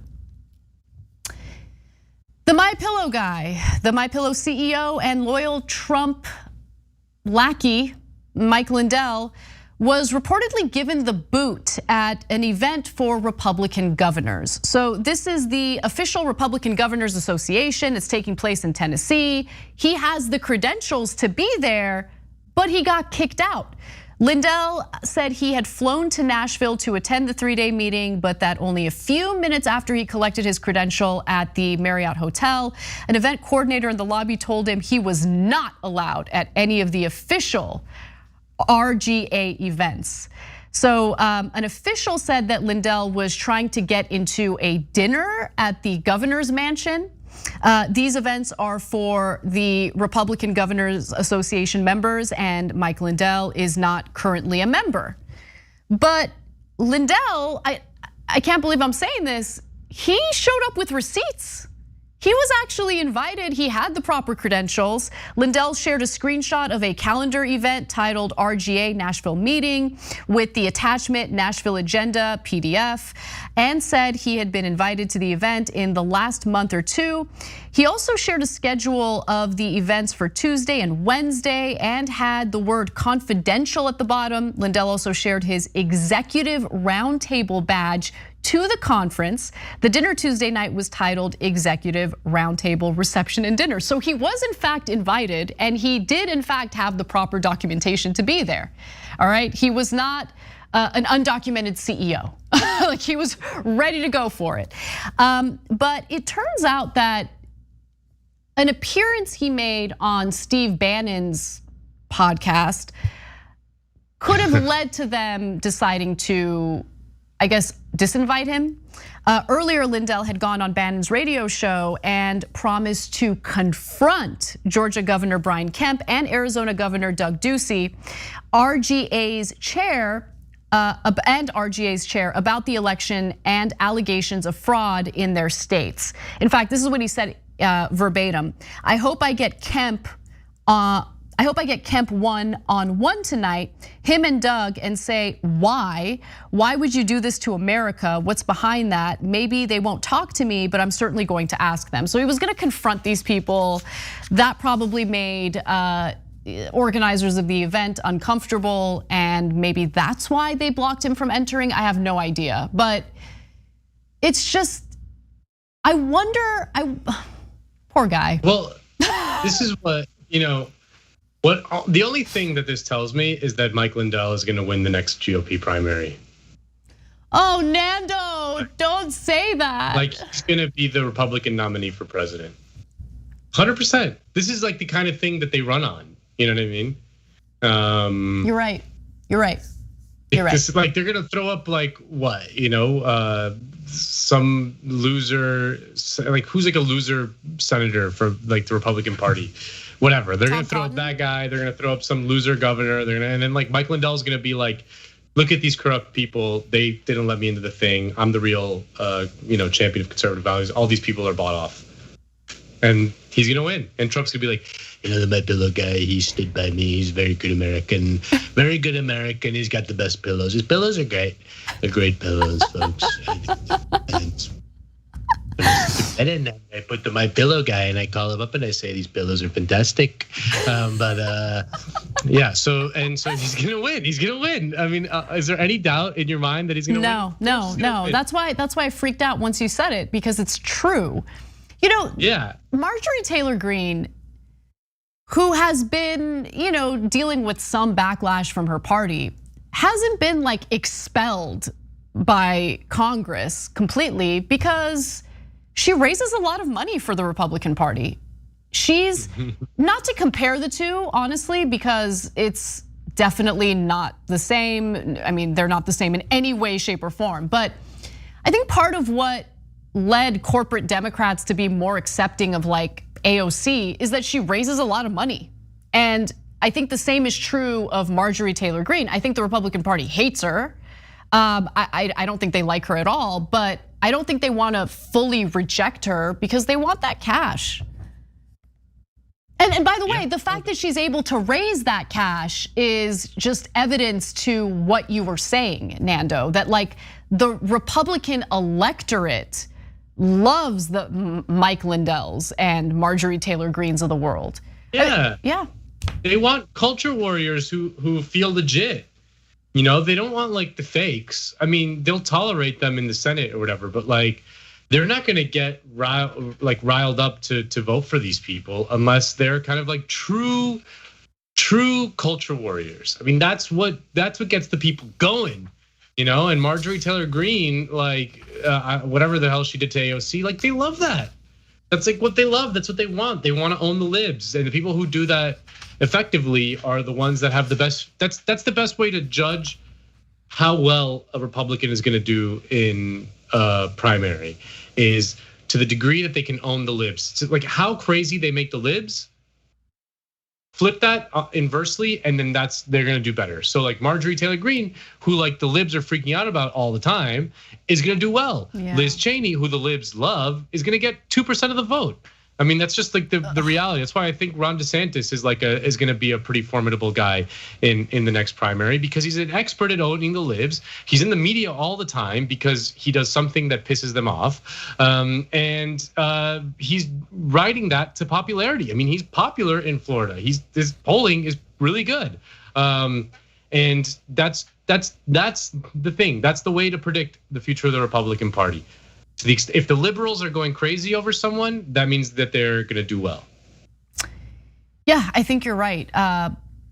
Everyone hates the libs. But it's true. It's true. Like it's true. I get it. I definitely get it. And you find them like annoying and hysterical. Yeah. Annoying, hysterical, willing to forget any of their alleged values and principles to like shill for like Liz Cheney. That's what I was gonna say. For Liz Cheney. Awful person. Overall, awful person. I mean, I was happy that she got kicked off of the thing. Like I want to see her suffer as much as possible. her and her entire family. I want to see them suffer as much as possible. I'm not gonna like stand in brave. Like I don't understand why the libs do that. They're the only people that do that. Like they do it with John McCain. They do like they fall in love with these Republicans and they become like obsessed with them. It's so weird. It never happens in the other direction. Like no Republican is obsessed with Joe Manchin or John Tester. Yeah. You know, or like they hate all those people. Yep. They hate them. So or Sinema, like I mean, remember when Sinema tapped Mitch McConnell's shoulder before voting down the $15 an hour minimum wage, and McConnell didn't even like care to look. You're so right. You're so right. It's pretty incredible. I think it's just they have this high school. They have the high school mentality. The mind space. Totally. Yeah, where it's like the enemy of my enemy is my friend, right? It's like that's the way that their mind works when. Really, I think it's just this, and that's how their mind works in lieu of having actual guiding principles. You get what I'm saying? Because when you have guiding principles, when you genuinely find war crimes to be a problem, you're not gonna turn around and put Liz Cheney of all people on a pedestal. Someone who honestly like couldn't get enough war. Like I can't. I remember being in high school, reading about Bill Kristol before we invaded Iraq. I was reading in the New York Times, like quotes from Bill Kristol urging us to invade Iraq. And Bill Kristol and Liz Cheney formed like this disgusting think tank based on foreign policy. The whole point of it is to manufacture consent for forever wars. Like, I hate these people. And it doesn't matter if every once in a while they're willing to say the right thing. You judge them based on their actions. You judge them based on what your guiding values and principles are. And I think that's the thing that turns me off about the quote unquote libs, right? Like especially like corporate Democrats and corporate Democrat media, for lack of a better way of describing them, like the Voxes of the world.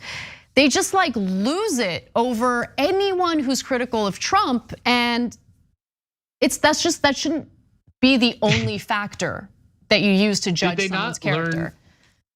Did they not learn a single lesson from the whole Lincoln Project fiasco? No, in they which didn't. They like became obsessed with these people. Obsessed. It was disgusting. And it was so obvious that they were all just a series of frauds. And then, oh my God, it turns out they're all pedophiles who are just defrauding everybody. Like, okay, like, did you not, like, these are Republicans, they're awful people, like, they're evil. I mean, I don't know, like, learn something, like, remember something, like, this happened not that long ago. You guys were obsessed with these people, and then it all fell apart. I know. And they're just like looking for the next Lincoln Project. Like, now it's Liz Cheney, she's gonna make so much money. Like, Liz Cheney's gonna make so much money because the liberals will make her a celebrity in our celebrity obsessed culture. This was the best thing that Liz Cheney has ever done. She did not take a brave stand. She will not suffer any consequences. Like, yes, she's out of the GOP leadership, but who cares? She's gonna make bajillions of dollars speaking at conferences and getting invited to, on MSNBC and she's gonna write a book, a tell-all book about how she bravely took a stand and like it's about leadership or whatever. And that's gonna make millions of dollars because the liberals who control the media, let's be honest about it, like they are making her a celebrity. And that's the best thing that could ever happen to her. And they're so stupid because Liz Cheney like hates them. Yeah. She's actually the one owning the libs. Of course. Yeah. Yep. All right, we gotta go. We're out of time. Nando, you're always a pleasure to do the show with. And if you guys enjoyed it, you should watch us on weekends on Saturday at 10 a.m. Pacific, 1 p.m. Eastern. You can just go to Don't Miss Dranks with Brett Ehrlich on Happy Half Hour next. So make sure you do that. And then over the weekend, make sure you check out our show on youtube.com/JacobinMag. Love you guys. Have a great night. We'll see you soon.